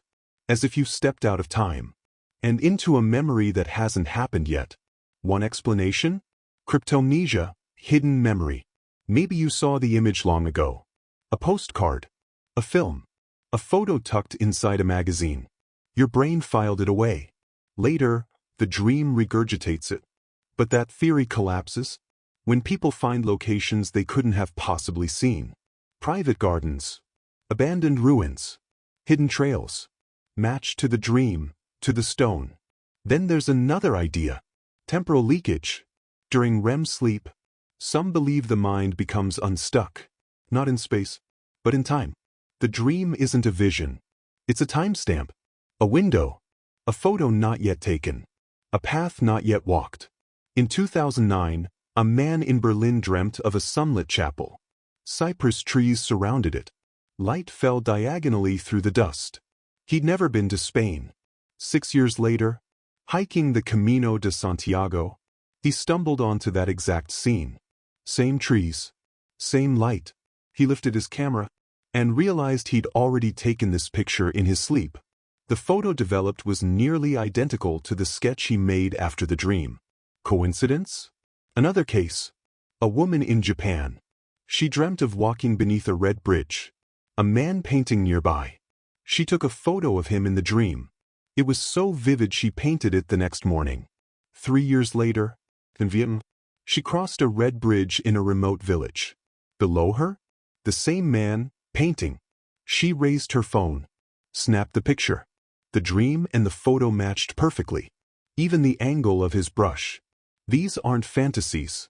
They're documented, filed, compared, and yet, the strangest part isn't the accuracy. It's the feeling. It doesn't feel like the future. It feels like memory, like something already lived, like the photo was just waiting to be taken. Some believe dreams don't predict. They remember. That time isn't linear. It's a landscape, and dreams are how we travel across it. The camera becomes more than a tool. It becomes a metaphor, a key. You frame the moment in the dream, not to remember it later, but because, on some level, you already did. When life catches up to the dream, you don't feel surprised. You feel calm. You feel confirmed. As if something deep and hidden just whispered, "You're exactly where you're meant to be." In ancient cultures, dreams were never illusions. They were maps, threads, paths spun by something beyond comprehension. Australian Aboriginal peoples speak of dreamtime, a realm beyond linear chronology, where past, present, and future are all one. In that space, vision is not imagined. It's remembered. Today we call it déjà vu. But maybe déjà vu is just the echo of a breadcrumb, a sign that we've already walked this road. And photographic dreams? They bring that paradox into sharp focus. When the camera appears in a dream, it doesn't just capture, it validates. It confirms that what your conscious mind couldn't predict, your unconscious already knew. A man from South Africa shared a story. He dreamt of a lighthouse on a cliff, ocean mist curling around its base, a black bird frozen mid-flight in the frame. He'd never seen it in waking life. 5 years later, on a drive along the Western Cape, he took a detour down a trail, pulled by nothing but instinct. He reached the cliff's edge. There was lighthouse. It was bird. And as he lifted his camera, the bird flew by again. How do you explain that? Probability? Imagination? Or a moment already destined, waiting only to be seen? Some physicists argue time doesn't move as we think. The block universe theory suggests every moment, past, present, future, exists simultaneously. Like pages in a book. We just experience them in sequence. But what if dreams let us peek ahead? Flip to a page not yet reached? Then the dream photo isn't about prediction. It's about connection. A whisper across time saying, "You are not lost. You are exactly where you were meant to be." The man from Berlin later said, the strangest part wasn't the chapel. It was the peace he felt taking the picture. As if he was fulfilling a promise he didn't know he'd made. And maybe that's what these dreams are. Not warnings. Not fantasies. But promises. Made in silence. Kept by memory. Delivered with the click of a shutter. So if you ever dream of a photo, Don't ignore it. Look for the light. Look for the line. Walk the path. Because one day, the moment will find you. The camera will rise. And time will echo through the lens. And you'll know. This is where the dream was always leading.